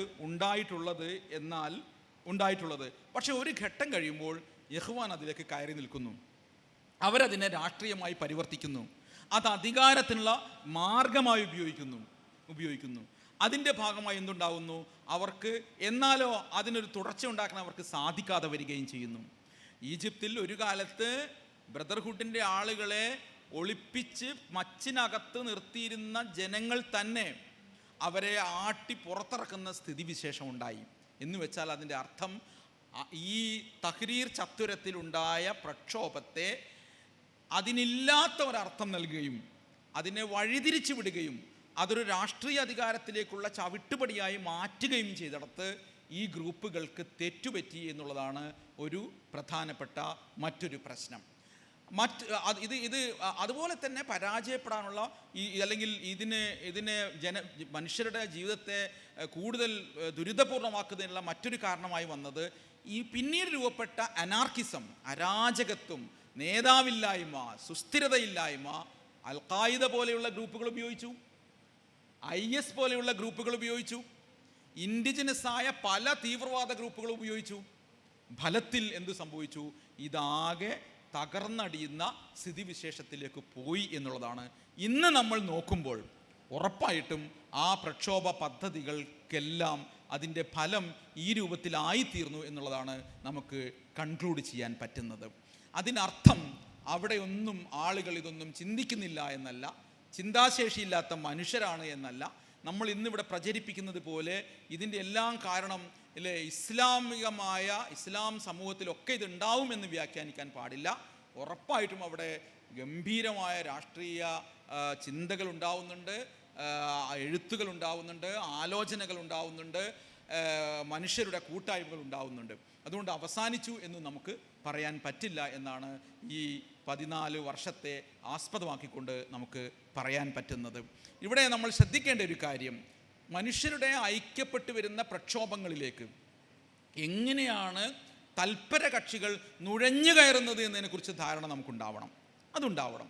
ഇപ്പോൾ വഖഫ് ഭേദഗതി നിയമത്തിനെതിരായ ഒരു സമരത്തിലേക്ക് എങ്ങനെയാണ് ഈജിപ്തിലെ ഇഖ്വാൻ നേതാക്കളുടെ പടം വരുന്നത്? അങ്ങനെ പടം വരുമ്പോൾ എന്താണ് ആ പ്രക്ഷോഭത്തിന് സംഭവിക്കുന്നത്? ജനങ്ങളാകെ, മുസ്ലിങ്ങൾ മാത്രമല്ല, സമൂഹത്തിലെ മനുഷ്യാവകാശത്തെക്കുറിച്ച് ചിന്തയുള്ള, ഭരണഘടനയാണ് ആക്രമിക്കപ്പെടുന്നത് എന്നതിനെക്കുറിച്ച് ചിന്തയുള്ള, ഭരണഘടനയുടെ ആർട്ടിക്കിൾ 25 മുതൽ 26 മുതലുള്ള എല്ലാ വകുപ്പുകളെയും നിരാകരിക്കുന്ന സംഗതിയാണ് വഖഫ് ഭേദഗതി നിയമം എന്ന ബോധ്യമുള്ള ആക്ടിവിസ്റ്റുകളും മുസ്ലിങ്ങളല്ലാത്തവരും എല്ലാതരം മനുഷ്യരും ഐക്യപ്പെടുന്ന ഒരു പോരാട്ടത്തിലേക്ക് എങ്ങനെയാണ് ഈ രാഷ്ട്രീയം കടത്തിവിടുന്നത്? അങ്ങനെ ഒരു രാഷ്ട്രീയം കടത്തിവിടുക വഴി ആ സമരത്തെ ഏത് തരത്തിലാണ് ദുർബലപ്പെടുത്തുന്നത് എന്ന് നമ്മൾ അറിഞ്ഞിരിക്കണം. അതൊരു നിസ്സാരമായ ഒരു പോസ്റ്റർ അല്ല സർ, അതിനൊക്കെ ഇത്രമാത്രം പറയാനുണ്ടോ എന്നാണെങ്കിൽ പ്രക്ഷോഭത്തെ വഴിതിരിച്ചു വിടുന്നതിൻ്റെ ഉദാഹരണങ്ങൾ ഈ പറഞ്ഞ അറബ് സ്പ്രിങ്ങിലും ഒക്കെ ഉണ്ടായിരുന്നു എന്നതിനോട് ചേർത്ത് വായിക്കണമെന്നാണ് എനിക്ക് പറയാനുള്ളത്. സന്തോഷം, ഇത്രയും നേരം നിങ്ങളെന്നെ കേട്ടിരുന്നു. നിങ്ങൾക്ക് എന്തെങ്കിലും ചോദ്യങ്ങളോ ആലോചനകളോ ഉണ്ടെങ്കിൽ നമുക്കത് മുന്നോട്ട് വെച്ച് ഈ സെഷൻ അവസാനിപ്പിക്കാമെന്ന് തോന്നുന്നു. നമ്മുടെ ഈ മിഡിൽ ഈസ്റ്റിലൊക്കെ നടക്കുന്ന ഈ സാമ്രാജ്യ അടുത്ത അധികാരത്തിനെതിരെയുള്ള പല പ്രക്ഷോഭങ്ങളിലൊക്കെ ഈ സാർ നേരത്തെ പറഞ്ഞ പോലെ ഈ സാമ്രാജ്യ ശക്തികളുടെ ഇടപെടലുകൾ കാര്യമായി രൂപപ്പെട്ടിരുന്നുണ്ട്. അവർ ഇതിലൂടെ ലക്ഷ്യം വെക്കുന്നത് രാഷ്ട്രീയപരമായിട്ടുള്ള എന്തെങ്കിലും നേട്ടങ്ങളാണോ അതോ സാമ്പത്തികപരമായിട്ടുള്ള അവരുടെ ആയുധ കച്ചവടവുമായി ബന്ധപ്പെട്ട, അല്ലെങ്കിൽ ഈ നാടുകളിലെ പ്രകൃതി ചൂഷണം ചെയ്യുക, അന്നേരത്തിലുള്ള ഏതെങ്കിലും ലക്ഷ്യങ്ങളായിരിക്കും ഈ സാമ്രാജ്യ ശക്തികൾക്ക് ഉണ്ടാവുക? ഈ പലരും ഈ ഇസ്രായേലിൻ്റെ കൂടി ഒരു ഇടപെടൽ മൂലമാണ് ഈ ഇറാഖ് ഈ സൗദിയുമായിട്ടുള്ള ബന്ധങ്ങളിലൊക്കെ അമേരിക്ക കൂടുതൽ ഇടപെടുന്നത് എന്നുള്ള ഒരു വിമർശനം കേൾക്കുന്നുണ്ട്. ഉറപ്പായിട്ടും ഇസ്രായേലിലെ രൂപവത്കരണം തൊട്ട് തന്നെ ഇപ്പോൾ ജൂയിഷ് കമ്മ്യൂണിറ്റിക്കും ജൂയിഷ് പ്രോബ്ലം തീർച്ചയായും നമ്മളെ ഈ യൂറോപ്യൻ നാടുകളിൽ ഒരു പ്രശ്നമായിരുന്നു. ജൂതന്മാർ ആക്രമിക്കപ്പെടുക, ജൂതന്മാരെ ആട്ടിയോടിക്കുക, അത് നാസിസത്തിൻ്റെ ഭാഗമായി മാത്രമല്ല എല്ലാ യൂറോപ്യൻ രാജ്യങ്ങളിലും ജൂയിഷ് പീപ്പിളിനെ ഒരു അധമമായോ മോശമായോ മനുഷ്യൻ എന്ന പരിഗണന കൊടുക്കാതെയോ ആട്ടിയോടിക്കുന്ന ഒരു കാലം ഉണ്ടായിരുന്നു എന്നത് സത്യമാണ്. ഹോളോകോസ്റ്റിനെ നമ്മൾ സത്യമല്ലെന്ന് പറയണ്ട. ഈ എന്താണ് സയനിസ്റ്റുകൾ പറയുന്ന പോലെ അതിൻ്റെ വലിയ വലിപ്പത്തിൽ അതിനെ കാണണമെന്നല്ല ഞാൻ പറയുന്നത്. ജൂയിഷ് പീപ്പിൾ അനുഭവിച്ചു എന്നത് സത്യമാണ്. ആ ജൂയിഷ് പ്രോബ്ലത്തെ പരിഹരിക്കാനെന്ന വ്യാജേന അറബ് കമ്മ്യൂണിറ്റിക്കകത്തേക്ക് ബലാത്കാരമായൊരു ജനതയെ കൊണ്ടിരുത്തുകയാണ് ചെയ്തിട്ടുള്ളത്. അത് ചെയ്തത് ഈ അറബ് രാജ്യങ്ങൾക്കിടയിൽ എക്കാലവും തങ്ങൾക്ക് ഉപയോഗിക്കാവുന്ന ഒരു പ്രദേശമായോ ഒരു സാമന്ത രാജ്യമായോ തങ്ങളുടെ ഇച്ഛക്കനുസരിച്ച് പ്രവർത്തിക്കാവുന്ന ഒരു ഇടമായോ ഇസ്രായേൽ മാറണമെന്ന് കണ്ട് തന്നെയാണ് സാമ്രാജ്യത്വം അത് ചെയ്തിട്ടുള്ളത്. അതിന്നും തുടരുകയാണ്. ഈ ഇടങ്ങളിലെല്ലാം നിങ്ങൾ ചോദിച്ച 3 താല്പര്യങ്ങളുമുണ്ട്. ഒന്ന്, നിങ്ങൾ ചോദിച്ചത് സാമ്പത്തിക താല്പര്യങ്ങളിലോ ഉണ്ട്. തീർച്ചയായും പ്രകൃതി വിഭവങ്ങളുടെ ചൂഷണവുമായി ബന്ധപ്പെട്ട താല്പര്യമുണ്ട്. ഉറപ്പായിട്ടും രാഷ്ട്രീയ താല്പര്യങ്ങളുണ്ട്. അതോടൊപ്പം ആയുധ കച്ചവടത്തിൻ്റെ താല്പര്യവും ഉണ്ട്. ഈ താല്പര്യങ്ങൾ ഉള്ളതുകൊണ്ടാണ് ഇൻഡിജിനസായി രൂപപ്പെടേണ്ട പ്രക്ഷോഭത്തിനകത്തേക്ക് സാമ്രാജ്യത്വ ശക്തികൾ അവിടെ താല്പര്യങ്ങളുമായി കടന്നു കയറുന്നത്. അത് തന്നെയാണ് ഉത്തരം. നമ്മളെ ജാസ്മിൻ റവല്യൂഷനുമായി ബന്ധപ്പെട്ടല്ല, സാർ ഉന്നയിച്ചൊരു പോയിന്റുമായി ബന്ധപ്പെട്ടാണ്. ഇപ്പോൾ ഫലസ്തീനിലെ വംശഹത്യയുമായി ബന്ധപ്പെട്ട് ബെഞ്ചമിൻ നെതന്യാഹുവിൻ്റെ അധികാരത്തെ പിടിച്ചു നിർത്താനാണ് ഈ വെടിനിർത്തൽ കരാറൊക്കെ ലംഘിച്ചുകൊണ്ട് മുന്നോട്ട് വന്നതെന്ന് പറഞ്ഞു. അപ്പോൾ ഈ വിഷയത്തെ നമ്മുടെ മാധ്യമങ്ങളോ നമ്മുടെ എഴുത്തുകളിലോ കൂടുതൽ വായിക്കപ്പെടുന്നില്ല എന്നൊരു, ഞാൻ തന്നെ ചെറിയൊരു അന്വേഷണം നടത്തിയപ്പോൾ വളരെ കുറഞ്ഞ രൂപത്തിലാണ് ഇങ്ങനെ ഒരു വായന കണ്ടിട്ടുള്ളത് പല മാധ്യമങ്ങളിലും. അപ്പോൾ അതിനെക്കുറിച്ചൊരു ക്ലാരിഫിക്കേഷൻ തന്നാൽ എല്ലാവർക്കും. വാർത്തകൾക്ക് ഉറപ്പായും താല്പര്യങ്ങളുണ്ട്. വാർത്ത എന്ന് പറയുന്നത് നമ്മൾ വിചാരിക്കും സംഭവിച്ചതിൻ്റെ റിപ്പോർട്ടിംഗ് ആണ്. അല്ല, ഒരിക്കലുമല്ല. ഞാൻ ആ പണിയെടുക്കുന്ന ആൾ എന്ന നിലയിൽ എൻ്റെ ഇരിക്കുന്ന കൊമ്പ് മുറിക്കുന്ന പണിയാണ്. എന്നാൽ പോലും ഞാൻ എന്നെ തന്നെ ആക്ഷേപിക്കുകയാണ്. എന്നാൽ പോലും ഞാൻ പറയട്ടെ, വാർത്തകൾക്ക് പിന്നിൽ ഉറപ്പായും താല്പര്യങ്ങളുണ്ട്. ഒറ്റ ഉദാഹരണം വേഗത്തിൽ പറയാം. ഇപ്പോൾ ജൂത കുടിയേറ്റം, ജൂയിഷ് സെറ്റിൽമെൻറ്റ്സ് എന്ന വാക്കാണ് നമ്മൾ വെസ്റ്റ് ബാങ്കിലേക്ക് കടന്നു കയറുന്ന ജൂതന്മാരെ കുറിച്ച് പറയുന്നത്. ജൂതന്മാരെന്നല്ല, അവിടുത്തെ ഇസ്രായേലിൽ നിന്ന് വരുന്ന ആളുകൾ, മതമൊന്നും പറയണ്ട, ഇസ്രായേലിൽ നിന്ന് വരുന്ന തീവ്ര നിലപാടുള്ള ആളുകൾ. അവരവിടെ സ്ഥലമില്ലായിട്ട് വരുന്നതല്ല, ഇവിടേക്ക് പിടിച്ചടക്കാൻ വരുന്നതാണ്. നമ്മളെ ഒരു പത്രവും ജൂയിഷ് കയ്യേറ്റക്കാർ എന്ന് പറയാറില്ല, ജൂത കുടിയേറ്റ ഭവനങ്ങൾ എന്നാണ് പറയാറുള്ളത്. എന്താണ് കുടിയേറ്റം? ഒരു സ്ഥലത്ത് നിൽക്കാൻ പറ്റാത്തത് കൊണ്ട് സ്വാഭാവികമായി മനുഷ്യർ ഒരു ഭാഗത്തേക്ക് കടന്നു വരുന്നതാണ് കുടിയേറ്റം. അത് വേണ്ടതാണ്. കുടിയേറ്റ വിരുദ്ധത എന്ന് പറയുന്നത് ലോകത്ത് നിലനിൽക്കാനാകാത്തൊരാശയമാണ്. ഇന്നുണ്ടായിട്ടുള്ള എല്ലാ ദേശരാഷ്ട്രങ്ങളും കുടിയേറ്റത്തിൻ്റെ ഭാഗമായി ഉണ്ടായിട്ടുള്ളത്. ട്രംപിന് എങ്ങനെയാണ് കുടിയേറ്റക്കാരെ പുറത്താക്കാൻ പറ്റുക? അമേരിക്ക ഉണ്ടായത് തന്നെ കുടിയേറ്റം കൊണ്ടല്ലേ. അമേരിക്കയിൽ ഇന്ന് കാണുന്ന ജനത മുഴുവൻ കുടിയേറി വന്നിട്ടുള്ളവരാണ്. ആ കുടിയേറ്റം എന്ന പദമാണ് ഈ കടന്നു കയറുന്നവർക്ക് നമ്മുടെ മാധ്യമങ്ങൾ കൊടുത്തുകൊണ്ടിരിക്കുന്നത്. അതുകൊണ്ട് മാധ്യമങ്ങൾ അവരുടെ താല്പര്യങ്ങൾക്കനുസരിച്ച് തന്നെയാണ് വാർത്ത കൊടുത്തുകൊണ്ടിരിക്കുന്നത്. ഒരു സംശയവുമില്ല. ഇസ്രായേലിനകത്ത് നടക്കുന്ന പ്രക്ഷോഭങ്ങൾ അതേ നിലയിൽ അവതരിപ്പിക്കപ്പെടുന്നില്ല എന്ന് മാത്രമല്ല, ഒക്ടോബർ 7 എല്ലാ പ്രശ്നവും ഉണ്ടായതെന്നാണ് ഏറ്റവും പുതിയ തലമുറയിലെ കുഞ്ഞുങ്ങൾ മനസ്സിലാക്കുന്നത്. അല്ലേ? 2023 ഒക്ടോബർ 7 ഹമാസ് എന്ന് പറയുന്ന സംഘടന ഒരു സർജിക്കൽ സ്ട്രൈക്ക് എന്നൊക്കെ വിളിക്കാവുന്ന അയൺ ഡോമിൻ്റെ വലിയ എന്താ പറയുക സംരക്ഷണമൊക്കെ ഉണ്ടായിട്ടും ഇസ്രായേലിനകത്തേക്ക് കടന്നു കയറാനും ബന്ദികളെ പിടിച്ചുകൊണ്ടുവരാനും സാധിച്ചു എന്ന് പറയുന്ന ആ സിറ്റുവേഷൻ, ഞാനതിനെ ഗ്ലോറിഫൈ ചെയ്യുന്നൊന്നുമില്ല, ആ സിറ്റുവേഷനിൽ നിന്നാണ് അങ്ങോട്ട് പോയി നിങ്ങൾ അടിച്ചു, നിങ്ങൾ അടി വാങ്ങിക്കൊണ്ടിരിക്കുന്നു എന്ന നിലയിലാണ് അവതരണം. എന്നാൽ ഒക്ടോബർ 7 ഉണ്ടായതാണോ? ഇസ്രായേൽ ഉണ്ടാകുന്നതിന് മുമ്പേ തുടങ്ങിയ ബലാത്കാരമാണ് ഇന്നും തുടരുന്നത്. 2 പേരുകൾ നിങ്ങൾ ഓർത്തിരിക്കുക. അതിലൊന്ന് ഇർഗുൻ എന്നാണ്, മറ്റൊന്ന് ഹഗാന എന്നാണ്. ഇത് രണ്ടും എന്താണെന്ന് ഈ ഇതിലിരിക്കുന്ന പലർക്കും അറിയില്ലായിരിക്കും. നിങ്ങൾ അൽ ഖായിദ എന്ന് പറയുന്നു, അൽ-ശബാബ് എന്ന് പറയുന്നു, പല അറബി പേരുകളുള്ള ഭീകര ഗ്രൂപ്പുകളെ കുറിച്ച് പറയുന്നു. എന്നാൽ ഹീബ്രു പേരുള്ള 2 ഭീകര ഗ്രൂപ്പുകളാണ് ഇർഗുനും ഹഗാനയും. ഇത് രണ്ടും ജൂയിഷ് കമ്മ്യൂണിറ്റിയുടെ നേതൃത്വം ഉണ്ടാക്കിയിട്ടുള്ള ചാവേർ ഗ്രൂപ്പുകളാണ്, ഭീകര ഗ്രൂപ്പുകളാണ്. ഇത് ഇസ്രായേൽ ഉണ്ടാകുന്നതിന് മുമ്പേ ഉണ്ടായിട്ടുള്ള ഭീകര ഗ്രൂപ്പുകളാണ്. ഇവര് ബലാത്കാരമായി ലോകത്തിൻ്റെ വിവിധ ഭാഗങ്ങളിലുള്ള സാധാരണക്കാരായ ജൂയിഷ് പീപ്പിളിനെ പറഞ്ഞ് എന്താ പറയുക വിജൃംഭിപ്പിച്ച് അവരുടെ ദേശബോധവും മതബോധവും കത്തിച്ച് നിർത്തി ഇങ്ങോട്ട് ബലാത്കാരമായി കുടിയേറാൻ ആളുകളെ കൊണ്ടുവരാനുണ്ടാക്കിയ ഭീകര സംഘങ്ങളാണ്. ഈ ഭീകര സംഘങ്ങൾ ഒരു പരിധിക്കപ്പുറം ആളുകളെ കൊണ്ടുവന്നപ്പോൾ അന്നത്തെ ബ്രിട്ടീഷ് സർക്കാർ വൈറ്റ് പേപ്പർ ഇറക്കി, നിങ്ങൾ നിശ്ചിത ആളുകളെ കൊണ്ടുപോകാവൂ എന്ന് പറഞ്ഞു. ആ ബ്രിട്ടീഷ് ഉദ്യോഗസ്ഥരെയും ബ്രിട്ടീഷ് കപ്പലും ബ്രിട്ടീഷ് റെയിൽവേയും ആക്രമിക്കുകയാണ്, പതിയിരുന്ന് ആക്രമിക്കുകയാണ് ഈ ഇർഗുനും ഹഗാനയും ചെയ്തിട്ടുള്ളത്. ഇതാണ് ആ ഭീകര ഗ്രൂപ്പ്. ഈ സത്യം എന്താണ് നമ്മൾ പറയാത്തത്? ഇത് അന്ന് ഉണ്ടാകുന്നതിന് മുമ്പേ തുടങ്ങിയ കാര്യമാണ്. ആ ഇർഗുനിലെയും ഹഗാനയിലെയും വളണ്ടിയർമാർ എന്നവർ വിളിക്കുന്ന, സായുധ പോരാളികൾ എന്നവർ വിളിക്കുന്ന അക്രമകാരികളെ അങ്ങനെ തന്നെ ഇസ്രായേൽ പ്രതിരോധ സേനയിലേക്ക് റിക്രൂട്ട് ചെയ്യുകയാണ് ചെയ്തിട്ടുള്ളത്.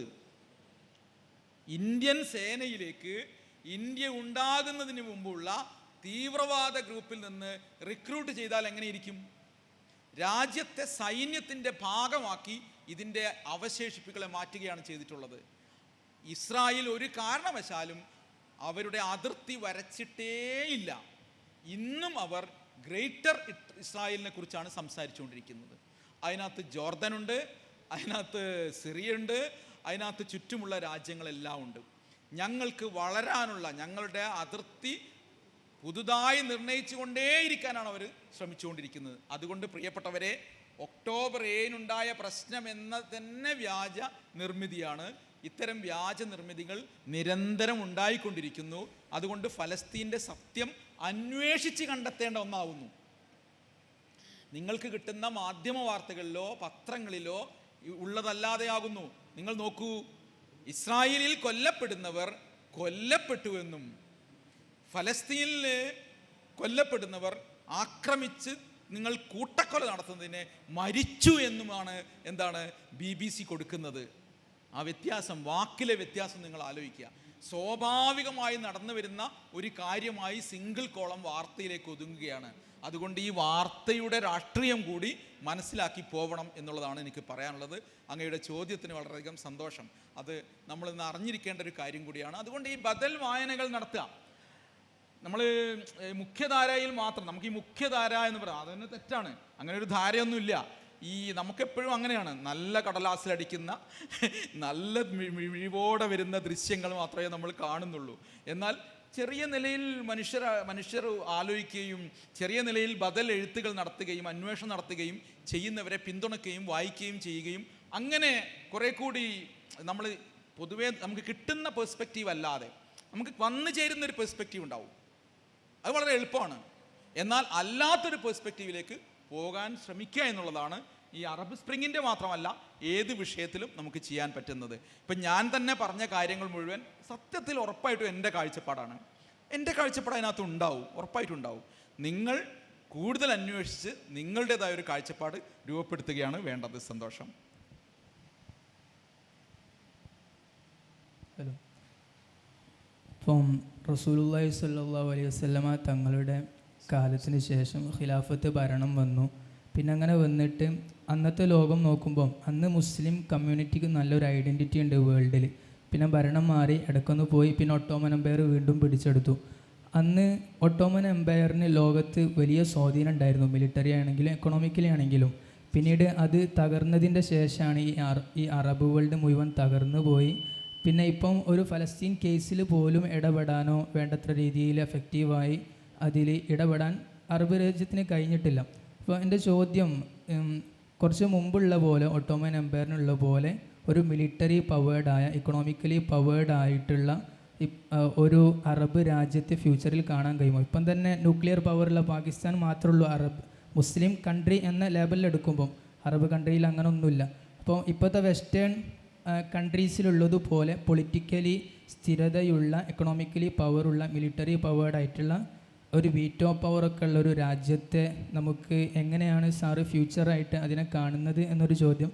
പിന്നെ അടുത്തൊരു ചോദ്യം, ഇവിടെ ലിബിയയിലും പിന്നെ അത്തരം ഏരിയകളിലൊക്കെ ഭരണത്തിനെതിരെ അവിടെ ഒരു ഭരണ നേതാവ് ഒരുപാട് അടിച്ചമർത്തലുകളൊക്കെ നടത്തി അതിൻ്റെ ശേഷമാണ് ഈ പ്രക്ഷോഭങ്ങൾ വരുന്നത്. അപ്പോൾ അങ്ങനത്തെ ഒരു പ്രക്ഷോഭം എന്തുകൊണ്ട് സൗദി അറേബ്യയിൽ ഉണ്ടായിട്ടില്ല എന്ന ഒരു ചോദ്യം. പിന്നെ വേറെ സാറ് പരാമർശിച്ച് 3 ചോദ്യമുണ്ട്. സാറ് പരാമർശിച്ച് ഈ അസദ് ഭരണകൂടത്തിനെതിരെ ഇവർ അവിടെയുള്ള ഗ്രൂപ്പുകൾ നടത്തുന്നത് അത്ര ശരിയായിട്ടില്ല എന്ന്. പക്ഷേ ഈ അസദ് ഭരണകൂടം അവിടുന്ന് HTS ഗ്രൂപ്പ് അത് അധികാരം പിടിച്ചെടുത്തതിൻ്റെ ശേഷം ഒരുപാട് ന്യൂസുകൾ ഈ അസദ് ഭരണകൂടം പുറത്തു വിടാത്ത ജയിലറകളും അല്ലാത്ത ഒരുപാട് ന്യൂസുകൾ പുറത്ത് വരികയായിരുന്നു. അപ്പോൾ നമ്മൾ നോക്കുമ്പം ഇപ്പം ഈ അഹമ്മദ് അശ്ശറഈ അവിടെ പിടിച്ചെടുത്തത് ഏറ്റവും ട്രൂ പോളിസി ആയിട്ടാണ് നമുക്ക് ഫീൽ ചെയ്യുന്നത്. നമ്മൾ ഷീഇ സുന്നി ഒരു ആസ്പെക്റ്റിലൂടെയാണ് കാണുന്നത്. അപ്പോൾ ഈ അഹമ്മദ് അശ്ശറഈനെ കുറിച്ച് സാറിന് വേറെ ഏതെങ്കിലും പെർസ്പെക്റ്റീവ്സ് ഉണ്ടോ എന്ന 3 ചോദ്യങ്ങൾ. അല്ല, ഞാനത് അവസാനത്തിന് തുടങ്ങാം, എന്നാൽ പിന്നെ അത് ആദ്യം തിരുത്തി പോവാലോ. ഞാനൊരിക്കലും അവിടെ നടന്നത് ശരിയല്ല എന്ന് ഞാൻ പറഞ്ഞിട്ടില്ല, അങ്ങനെ പറഞ്ഞിട്ടില്ല. മറിച്ച് അതിന് ശേഷവും അവിടെ ഒരു സുസ്ഥിരമായ ഒരു സർക്കാർ ഉണ്ടാകുന്നതിൻ്റെ സൂചനകൾ കാണുന്നില്ല എന്നാണ് ഞാൻ പറഞ്ഞത്. പാശ്ചാത്യ ഇടപെടലും ഇസ്രായേൽ ഇടപെടലൊക്കെ ഇപ്പോഴും തുടരുന്നു. ഒന്ന് മാറിയെന്നേ ഉള്ളൂ. ബഷാർ അൽ അസദിനെ റഷ്യയും ഇറാനും പിന്തുണച്ചിരുന്നെങ്കിൽ ഇദ്ദേഹത്തിൻ്റെ മറ്റുള്ളവർ പിന്തുണച്ചുകൊണ്ടിരിക്കുന്നു എന്നേ ഞാൻ പറഞ്ഞിട്ടുള്ളൂ. അതൊരു തെറ്റാണ്, നമുക്ക് പറയാനായിട്ടില്ല. ഒരു പ്രീമെച്യൂർഡ് ആയിരിക്കും അങ്ങനെ. അത് സ്വാഭാവികമല്ലേ, കാരണം പവർ സ്ട്രഗിളിൽ പ്രോബ്ലമായിട്ട് പറയണ്ടല്ലോ.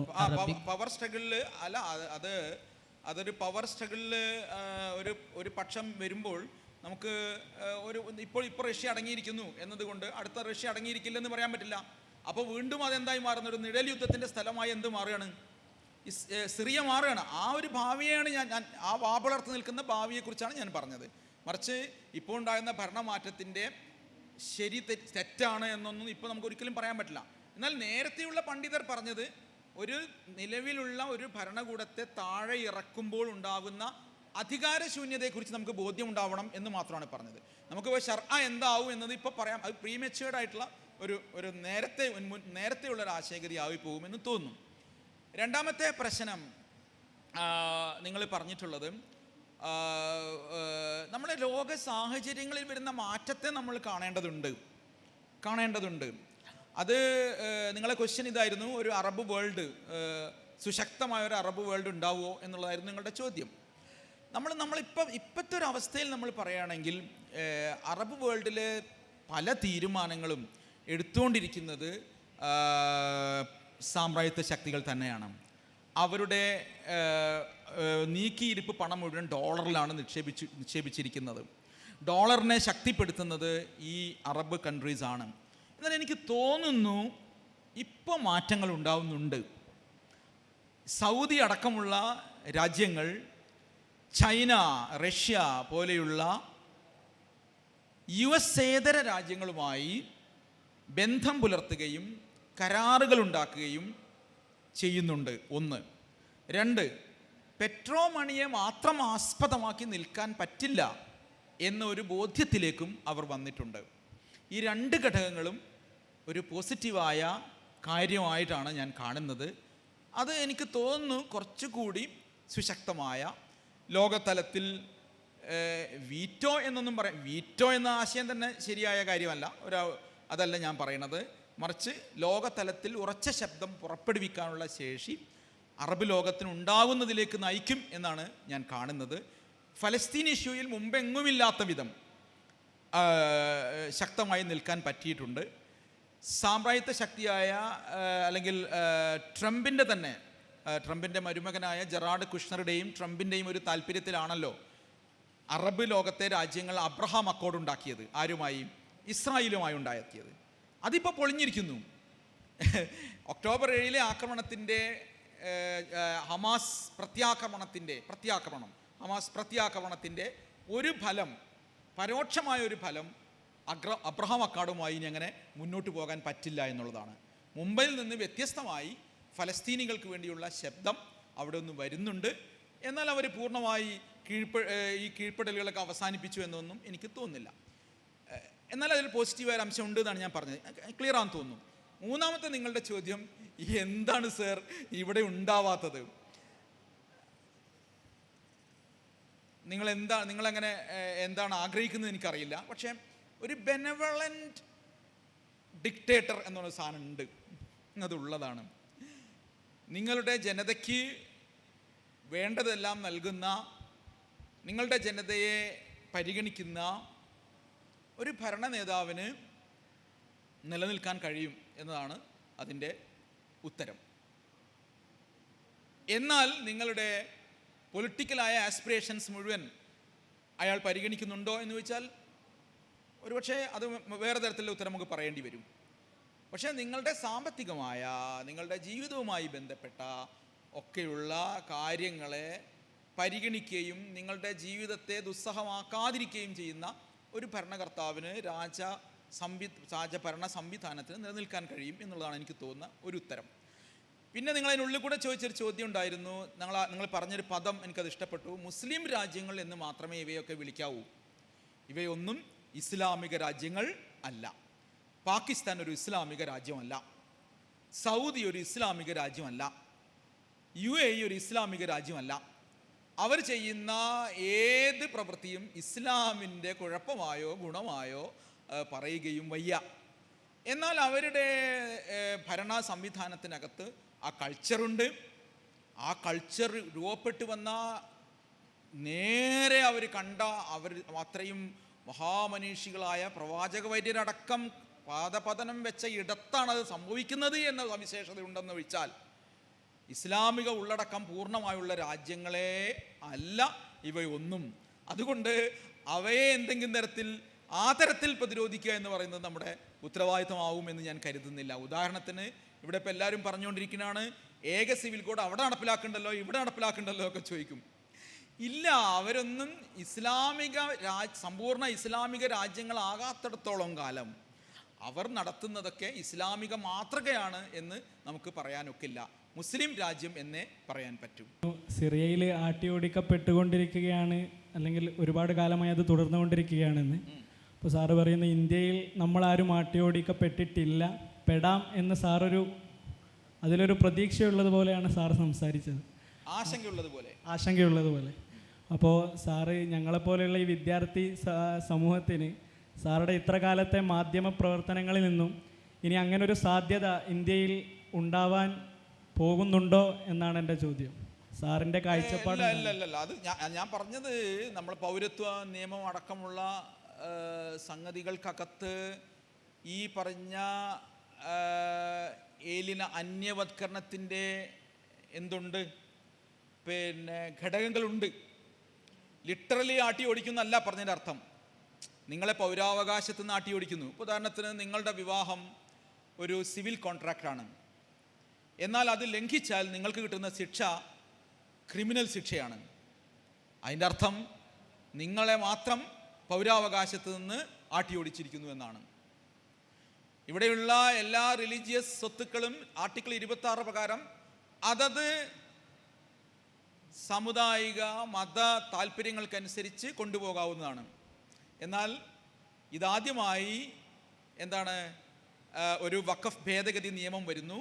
ആ നിയമത്തിനകത്ത് നിങ്ങളല്ലാത്തവരെ അതിൻ്റെ നടത്തിപ്പ് ഏൽപ്പിക്കുമ്പോൾ നിങ്ങൾക്ക് ഭരണഘടന തരുന്ന ഒരു പൗര അവകാശത്തിൽ നിന്ന് ആട്ടിയോടിക്കുന്നു. ഈ ആട്ടിയോടിക്കലുകളെക്കുറിച്ച് വിദ്യാർത്ഥികളായ നിങ്ങൾക്ക് ധാരണ വേണം.